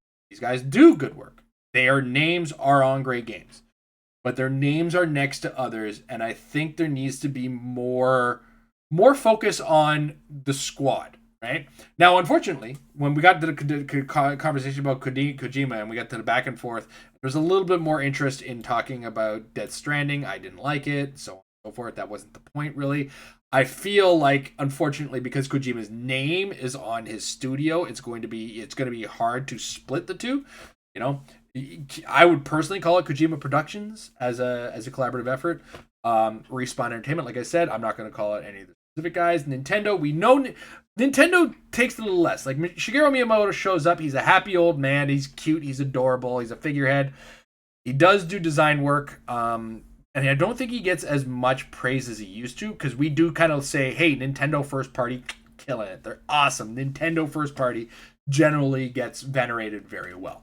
To another degree, id Software, because the old guard is just gone, we kind of look at id Software as a collaborative work, and I think we need to do that with more situations. You know, when a designer starts to get a name for themselves, it's most of the time it's because they can put their face in front of a microphone and not embarrass the company, and they end up becoming a leg of the marketing department. And then they start becoming the marketing department. They stop doing work. Once they stop doing work, we start to get concerned. Now, names are in credits. Like I said, lead designers, they make a lot of decisions as far as, you know, where things are going to go and whatnot. But we need to I think the focus needs to be more on team. And that's just the thing. I personally don't want to start worshiping individual game devs anymore. Unless, like the fellow that made Dust and Elysian Tale, it's unavoidable. You know, that guy did all of the work and got a couple buddies to help with some art and music. Like, that's fucking impressive, right? There's another guy whose name will not be mentioned because he kind of went off the deep end. Fuck it. Notch is another example. He started off really big, and he had to eventually collaborate. Like, he started with a good product, but eventually he realized that he had to get more things. Exactly. These things usually only happen with indie games.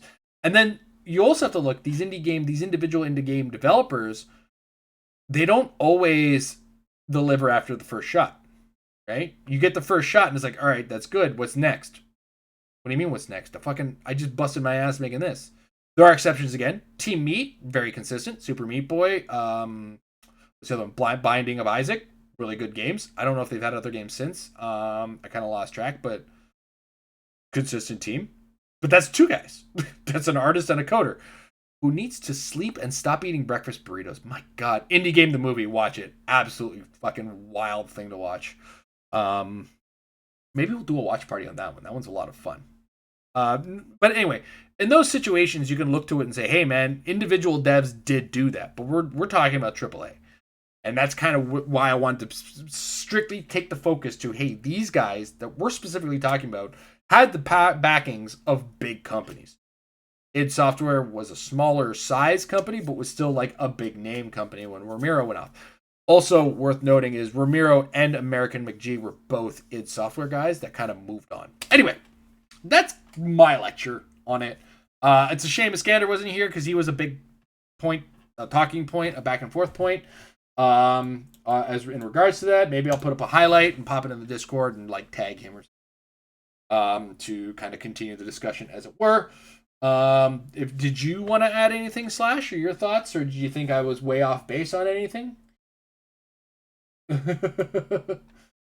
Feel free to share. Let me shut the fuck up, Jason. You're an idiot. This is why. While I set up our next video. So the next topic, where did I, oh, there it is.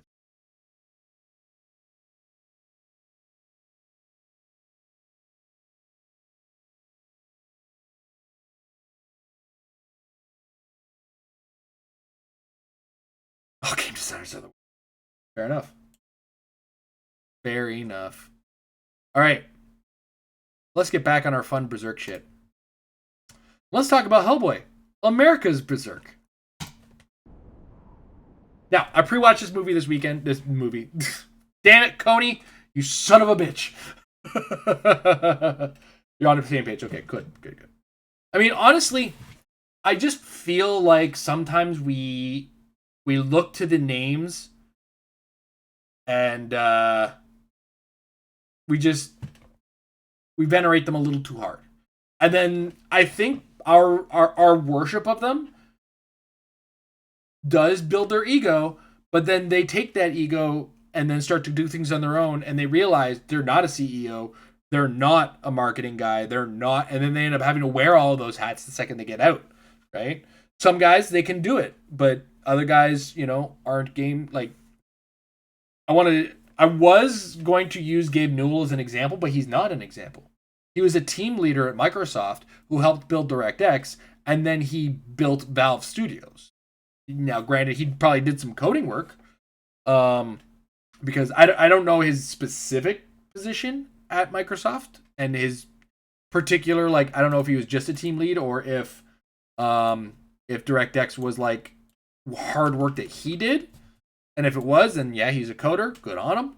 Hey, there's a coder that kind of went and said, I'm a team leader. I know how to run a business. Let's go make this Valve thing. And even then, he didn't use his own code when he started off.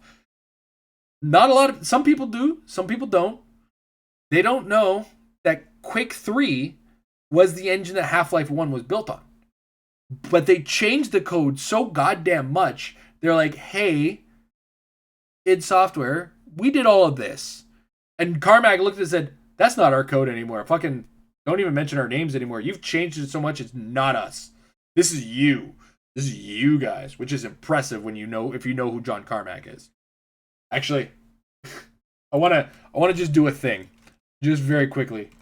John Carmack Quake on. Do you see this? 2 hour and 50-minute keynote speech from 2013? I'm going to show you a piece of this.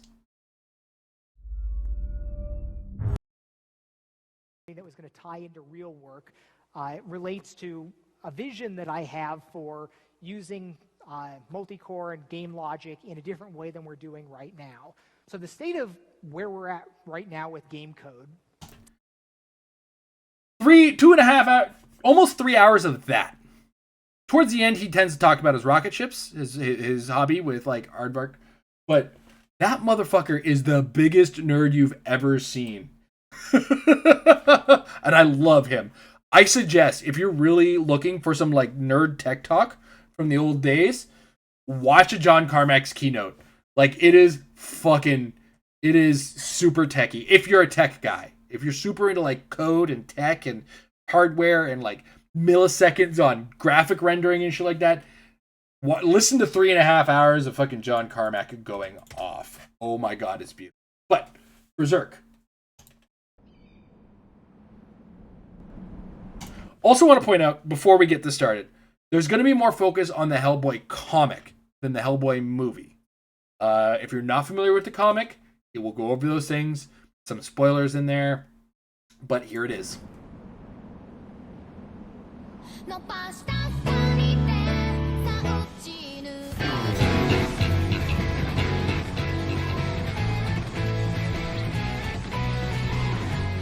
Also During the happy to period see of time between the Happy to closing check of this out. Monthly Animal House and Berserk's continuation within Young Animal in 1992, conceptualization on a character similar to the main character of Berserk started to take form. Although not a direct inspiration, these two characters would travel similar territory over the course of their runs, have actively fought against the machinations of fate and suffered for it. Men with a goal to kill monsters that threaten the world's safety, who kill what goes bump in the night with a single swing. The difference between their creators and their intentions may differ, but each has had a profoundly similar effect on its readers. Not to mention their publication through the same North American publisher, both being key but important parts in that publisher staying afloat. To properly explain my point about comparing these two series in such a way, I think I'd want to first walk you through their origin. December 1944, the Scottish countryside.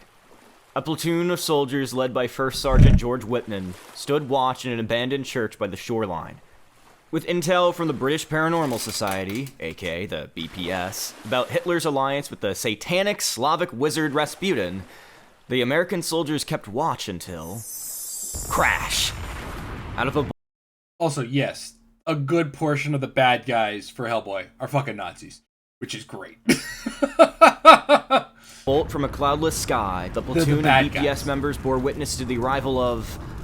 a key. Easy bad guys. A key to end all things, a seed of destruction that will bloom into the apocalypse. However, the lead of the BPS's investigation, Dr. Trevor Brutenholm, makes a startling observation about their enemy. They're a child. I, too, did not make this connection until I watched this video. And the connections are... this is... Exactly, very solid bad guys. The connections are that situation where two guys have stumbled across very similar storytelling to a certain degree. While one is a little bit more brutal than the other, both of them sort of come to this dark character who's sort of tormented and traumatized for most of it, having to live with their past and have some kind of giant weapon to them. Because, you know, here's Hellboy as a baby with the fist of the right hand of doom, as it's called, his big ass fucking fist. And of course, Berserk Guts has a sword the size of two of me. Child. As their enemies scatter from their altar miles away from the coast, the platoon realizes that this thing they've encountered means no harm. For the sake of national security and studying the creature, the platoon decides to harbor the creature for the foreseeable future. A future cursed with, regardless of anyone's actions, the demise of mankind as we know it. Almost a demon, almost a human boy, Dr. Brutenholm christens the seemingly harmless monster as Hellboy.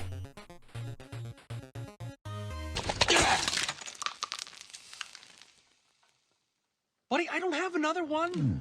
I think Hellboy is beautiful and often understated in what it's achieved. Ron Perlman, peak Hellboy choice for actor. The second guy, the guy from Stranger Things they went with, all right. I do have to say this. Hellboy by Guillermo del Toro, the first one, Hellboy and Hellboy and the Golden Throne, better movies. The new one, more Hellboy comic-y. Obviously, its legacy in movies and video games has cemented Hellboy, at least the Del Toro version, in pop culture canon. Hellboy has a history dating back to one of the most important periods of Western comics and lasted long into the digital age. Whenever I see someone's a fan of Hellboy though, the comics are not really the focus of the conversation. What it is, it's often with a weak smile and arms raised and a shrug. I've never read the comics, are they good? And if they have Deep breath. I've read some of the comics. It's often followed by condemnation from its creator, Mike Mignola's association with his editor, Scott Alley. A man worthy of scorn, to be sure. I still believe, however, that this series, at least the core Hellboy books and the spin-offs necessary to understand its original ending, are worth exploring for modern comic readership, especially those looking for similar emotional depth and edge as Miura's dark fantasy Berserk. So, this is my way of selling Hellboy to you. To that fan of edgy, life-changing, beautifully drawn manga that wants to challenge themselves to read left to right, this is why Hellboy is worth your time. With some light spoilers here and there. Exactly. That kind of energy. I think the most important factor to judging... Look, I don't want to be a hater, alright? I love that people know who Hellboy is because of Guillermo del Toro. I just unfortunately can't engage in a conversation about what I like about Hellboy outside of the movies because nobody has read them. Or very few people have read them. And I feel like that's a shame. I feel like Del Toro should have drawn the attention to get people to read the fucking comics. The comics are really goddamn good. He'll get into a lot of what's good about them in there. But what I really enjoy about it is that it takes literal, or like not literal, but actual folklore and implements it as part of their story, but does it honestly to a certain degree.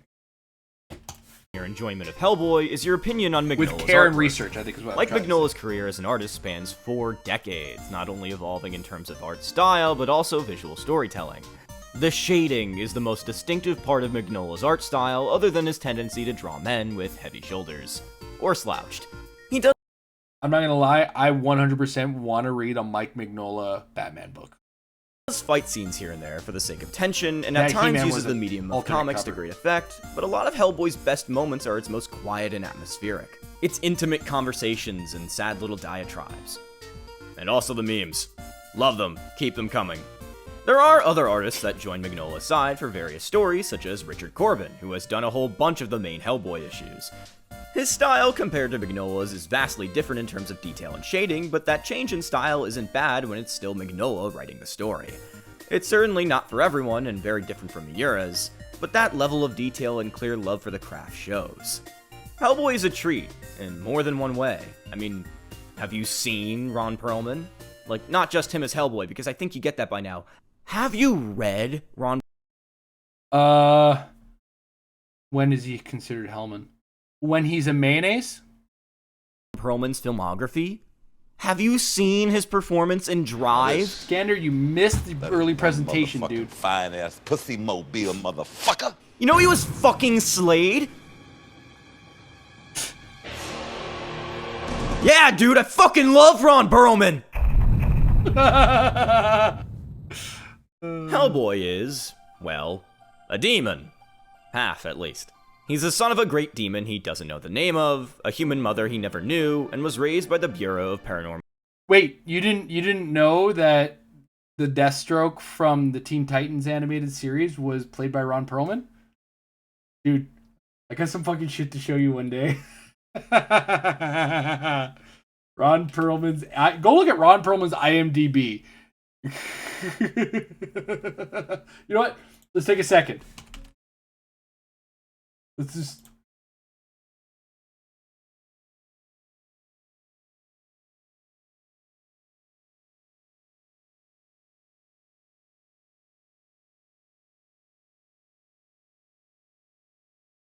There it is. I spelled it wrong. Just 268 actor credits. Like, and look, some of these are still in production. This motherfucker is a voice actor.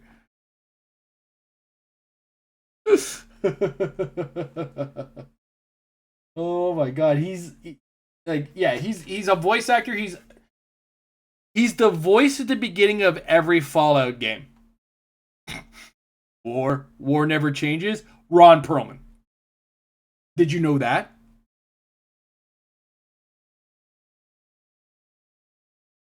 Oh, what else is he? Oh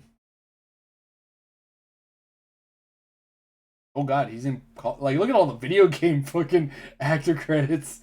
Jesus. The Sons of Anarchy, he's obviously in that one. Yeah, this guy is a busy boy. Research and Defense. Go Formed look- in the go wake look at of his World War IMDb II when you by get a chance. Professor Brutenholm, who I'll now refer to as Professor Broom, its goal is to combat occult threats across the globe. Through the BPRD, and sometimes alcohol, Hellboy investigates reports of monsters of all kinds and strange, sometimes emotional tales. I'd like to call this early period his Black Swordsman arc, because some of the same elements are at play thematically. A status quo of their place in their world and their intended purpose in it. And while we don't have a God Hand or Griffith, we do have an ancient prophecy in Rasputin the Immortal Wizard. For you see, Hellboy's existence is part of a bigger plan, the big hook to Hellboy's journey. He's told that he's destined to help bring about the end of the world, something that Hellboy really doesn't want to hear, and something he'll learn very quickly isn't something he can deny. So, where he covers how the early Hellboy stories are very similar to the Black Swordsman arc, which is the beginning of Berserk, where we're introduced to Guts as a tormented, already fucking... He's gone through this shit already. And that's kind of how we're introduced to Hellboy. Hellboy has learned everything. He's sort of like a super strong Batman doing his thing, right? And, like, I think he's going to get into it. But trying to read Hellboy in chronological order is not reading Hellboy in chronological release order. Hellboy's story is all over the fucking place as far as the stories. Like, the early part of the story, or rather the Golden Age arc, if you want to call it, is, I think, currently being released to a certain degree. Or, like, yeah, it was released a little while ago. There's, like, Hellboy as a child stories that I think I actually have all the books for. And there's, Hellboy as a teenager. They're going to go on that. But, yeah, like, Hellboy is released in no particular order as far as the story ordering is concerned. Throughout the early stories, Hellboy is joined by a growing cavalcade of allies from the BPRD's growing Special Talents Task Force, such as the intelligent fishman Abe Sapien, the pyrokinetic obvious love interest Liz Sherman, and eventually in his own personal journey, Roger the Homunculus. I know there's Daimyo, I know... Roger the Homunculus is one of my favorite characters to be added, because he's a homunculus, and fucking Hellboy named him Roger. Just, that's it. It's like, I'm calling you Roger. And he's kind of a Frankenstein monster, creating his own sort of personality over time. There's more to the BPRD and their solo series, but I want to focus on the main Hellboy book in this video, and maybe do that in another one. You do not need... The BPRD is a fun read, but yeah, where he's going... to do that much homework in order to read this. I promise you. The world of Hellboy calls heavily on myths and legends from all kinds of mythologies, but over time Hellboy becomes embroiled in the machinations of various groups and deities that all vie for their own goals, all while Hellboy is forced to process personal discoveries about his past and his place on Earth in the present. It's a part of Hellboy I don't think is necessarily unique in comics given its basic concept, however its execution makes the biggest difference. Every part of Hellboy's journey does build upon itself, building a tapestry with a world bigger than him going on in the background. Forever doomed to conflict from denying his true purpose, the prophecy will go on with or without his approval. I'm not going to spoil much more than, at the end of an arc featuring the ghost of a superhero from the 40s, a Nazi brain in a jar, and the Conqueror Worm, Hellboy... All this is the same storyline, by the way. You should know that. Everything he just described was the same story arc. Nazi brain in a jar, Roger running into the ghost of a superhero from the past, and the Conqueror Worm meant to bring about the end of the world. All part of the same fucking story. God, I love Hellboy. Hellboy leaves the BPRD. It changes the trajectory of and after the whole thing, he's like, you know what? Fuck this. I'm done with you guys. Hellboy's journey, and the quality of stories that Mignola ends up doing is just the embodiment of a chef's kiss. Hellboy, in very small but discernible ways, reminds me of Guts and his journey. Sure, his circumstances are completely different, but that same stoic sad Chad energy I get from them is undeniable. This idea of a person growing up in a place that provided him no other option but to learn to fight, to work for a greater cause and become disillusioned in it with age. They're both introspective about their circumstances, claiming to do things their own way or live life how they want to live it. Their worlds are unforgiving, but both trudge on regardless. It's life-affirming, despite the pain and debatably unsatisfying endings. Which leads me to... Unlike Berserk, Hellboy has a somewhat inconsistent chronology if you haven't done the tiniest bit of homework. Like I said. Luckily, people have made lists in the past as to what's essential for fully understanding the world and general journey of Hellboy. I'm using the Multiversity Comics list with occasional interjections as to what are my favorite stories, as well as help from the Hellboy wiki as to what's in chronological order. Because while there are arcs in the same way there's Conviction or Falcon of the Millennium Empire, some of the best Hellboy stories are one-offs that are far off the beaten path. So, yeah.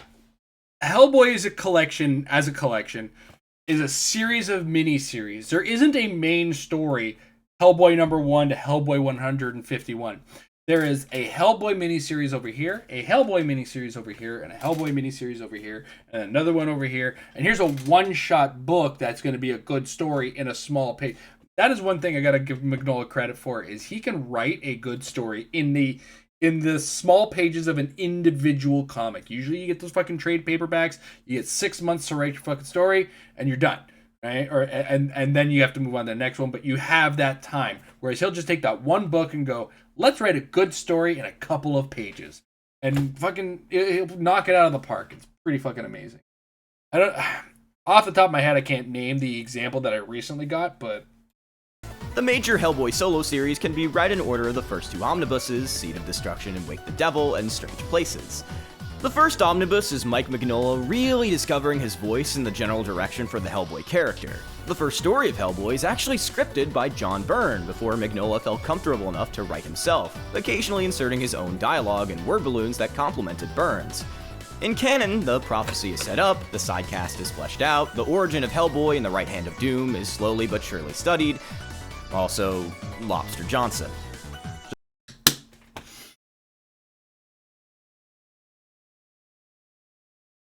when you are just talking about the story of Hellboy, you are required, unfortunately, to utter the words Lobster Johnson. Just Lobster Johnson. It's fun. It's And for all the shit he's talking, Lobster Johnson's a fucking badass. well drawn, but it's certainly the status quo version of Hellboy people would expect. Then, well, Strange Places.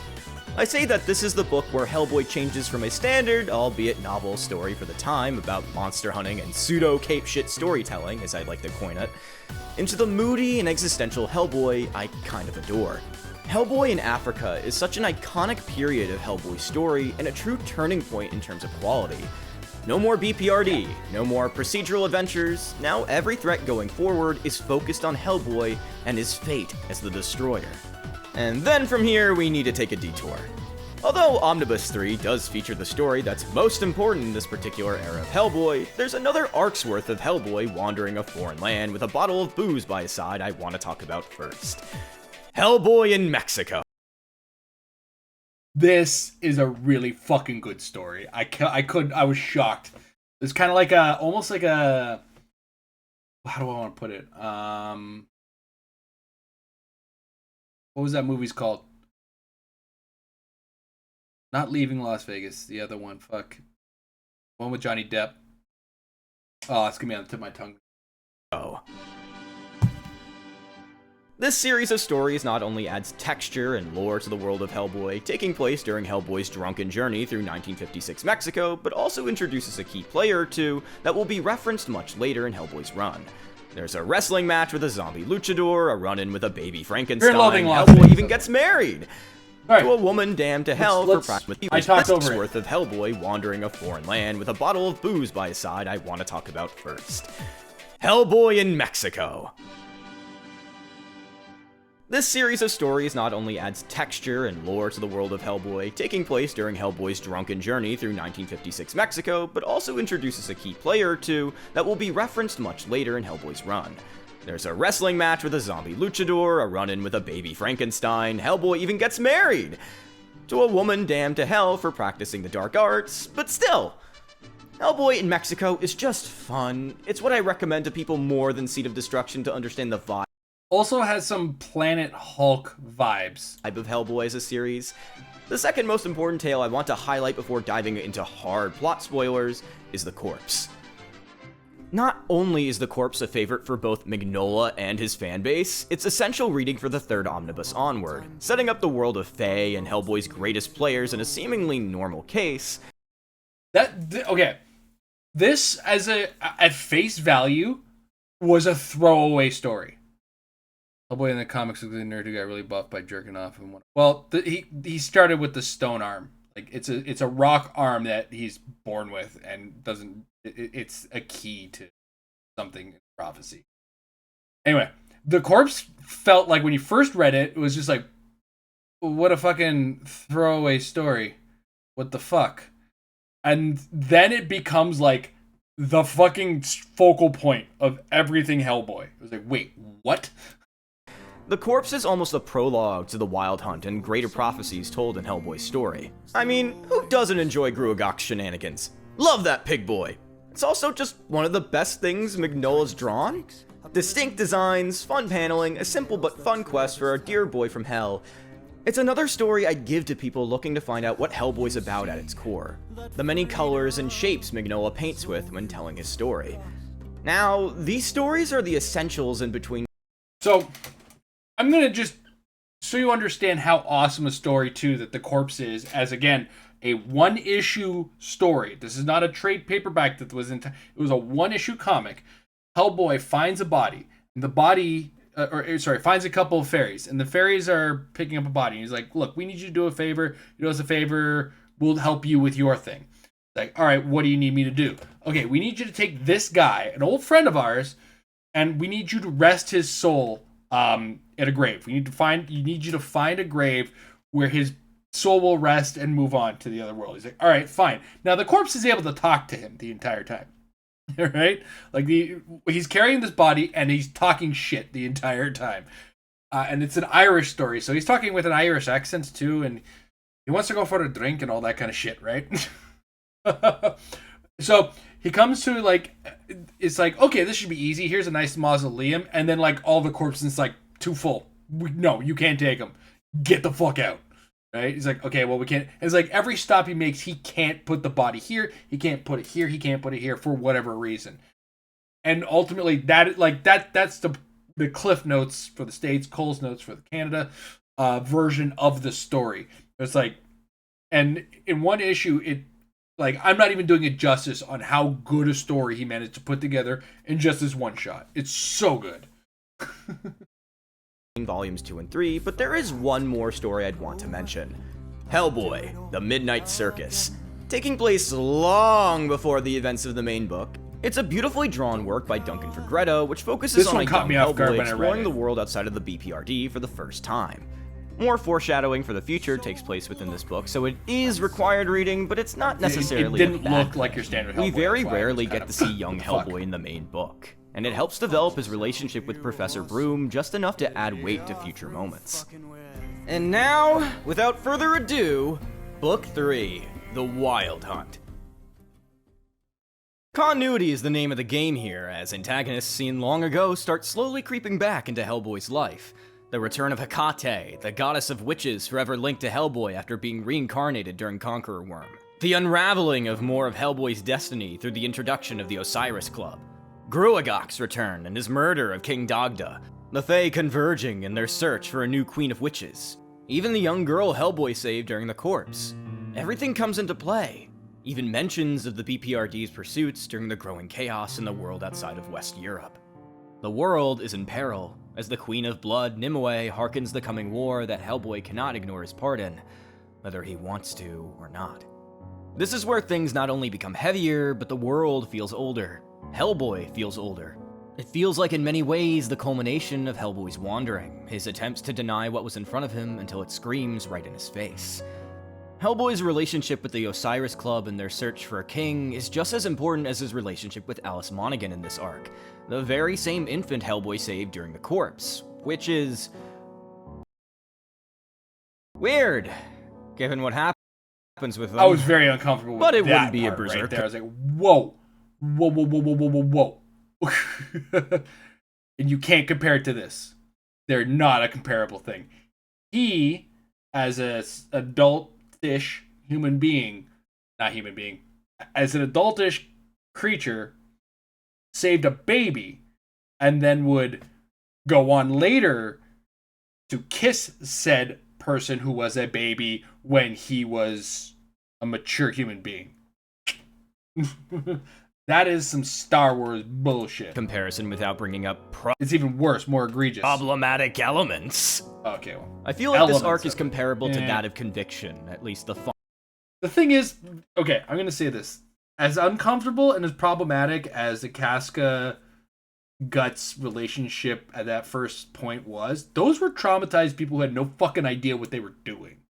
And I think Miura kind of covered it to a certain degree, not with grace, but with the kind of like clumsiness and weirdness that would come with.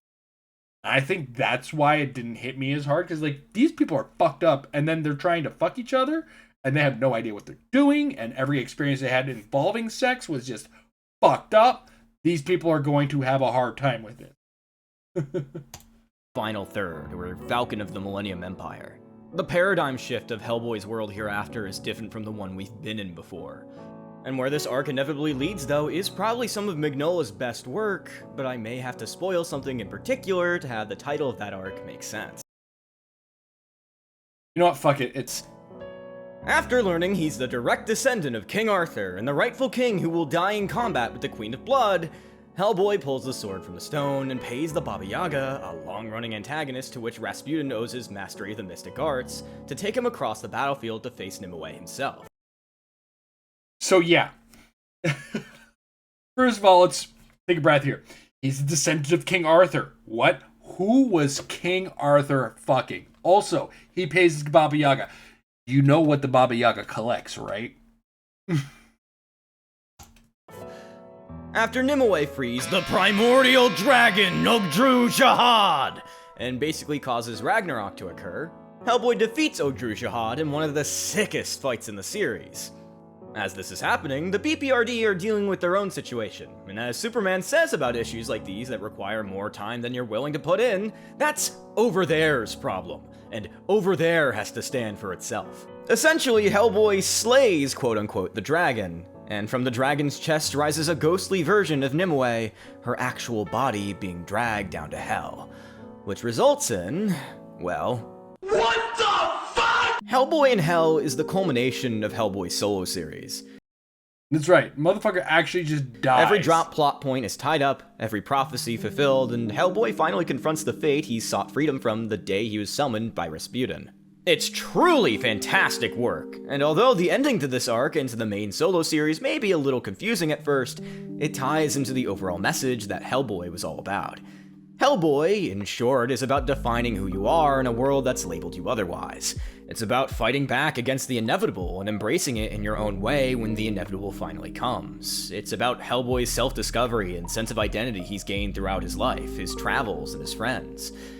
And in what remains of Hell after his rampage, Hellboy has found some kind of peace. There was solace in accepting his fate, despite how hard it was.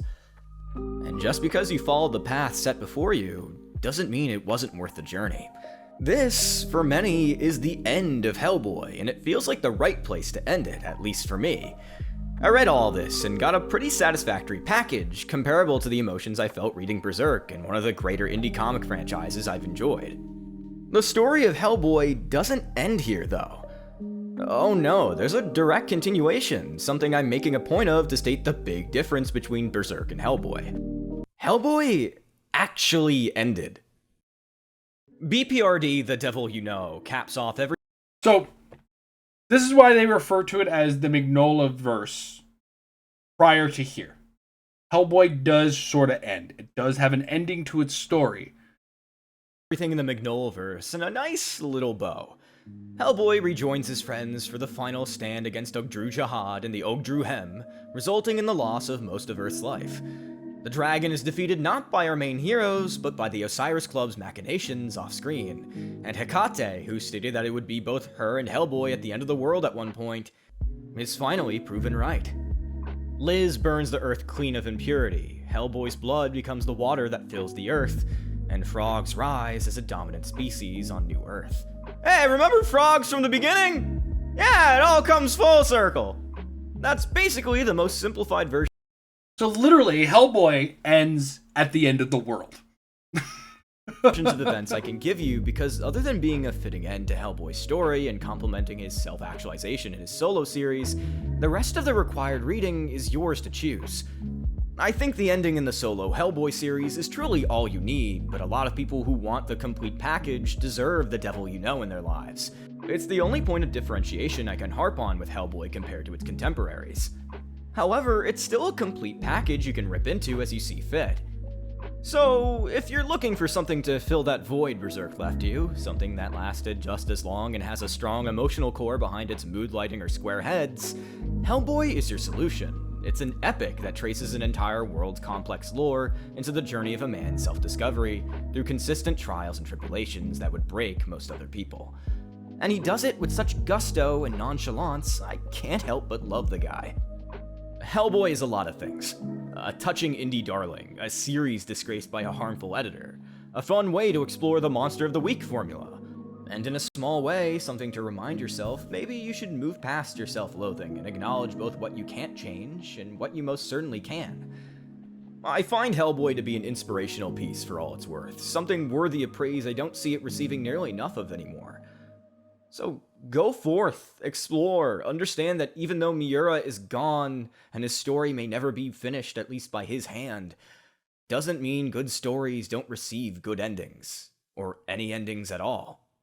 Some stories just end, and the rest of us are forced to move on, with the good times forever with us on our journeys forward. And I think moving forward is the best thing you can do. Thank you for watching. That was Manga Log. I haven't looked at any of their other content. I will take a peek and see what else they're up to. As long as it's, I mean, it doesn't look like he doesn't have a lot. And the Hellboy America's Berserk is actually 6 days old. So,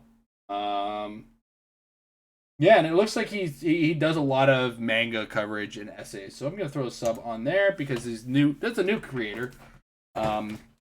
And definitely worth. So yeah, Hellboy, a book I have read. I didn't draw the Berserk connection until he kind of threw out a whole bunch of things. And sometimes you just gotta, like, if you would have mentioned it, I would have started putting it together. It's just like, how do you compare?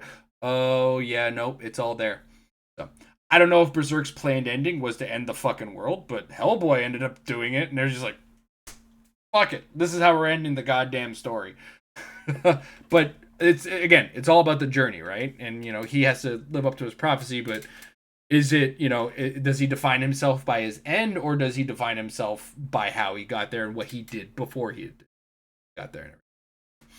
I highly recommend taking a look at Hellboy if you're a Berserk fan, or just if you're a comic book fan in general, and do understand that chronologically the release of the story isn't released in chronological order. It is released in its own wackiness, and there are a number of books that are definitely worth looking at. But if you're looking at individual trades, the book that contains the Corpse and Iron Boots, a definite must read. Absolutely must read that one. Because you get to see what Mignola does in a small space as far as storytelling is concerned. And the Corpse, like I said, a fucking amazing story that's told in such a short package. They fit so much into such a small thing for that one. And it also gives you kind of an idea of the vibe, like, where he says it's the Black Swordsman arc. It's along that lines of that vibe. It's like, this is what you can expect out of the character, and go from there. And then, Seas of Destruction is like the actual first story that they wrote, where it kind of gets the ramp up on there. And I think it also includes the origin of Hellboy in there, but they went over that in the video. Anyway, that is all for tonight. Tomorrow, we're back to Git Good or Git Fit some more in Stranger of Paradise. We're getting close to the end. We have 4 bosses left to go. I don't know if we're starting with the Iron Giant, and then we have 3 more after that. The Ultimate Weapon, Ur Dragon, and then Chaos, or whatever fucking manifestation is the final boss. So, you guys have yourselves a wonderful evening. It was a pleasure hanging out with you. We had a good night in Guilty Gear Strive. We had a good conversation towards the end here. Overall, good times. Everybody have yourselves a wonderful evening. We'll see you tomorrow at 9:30 p.m. Eastern. Have a good one.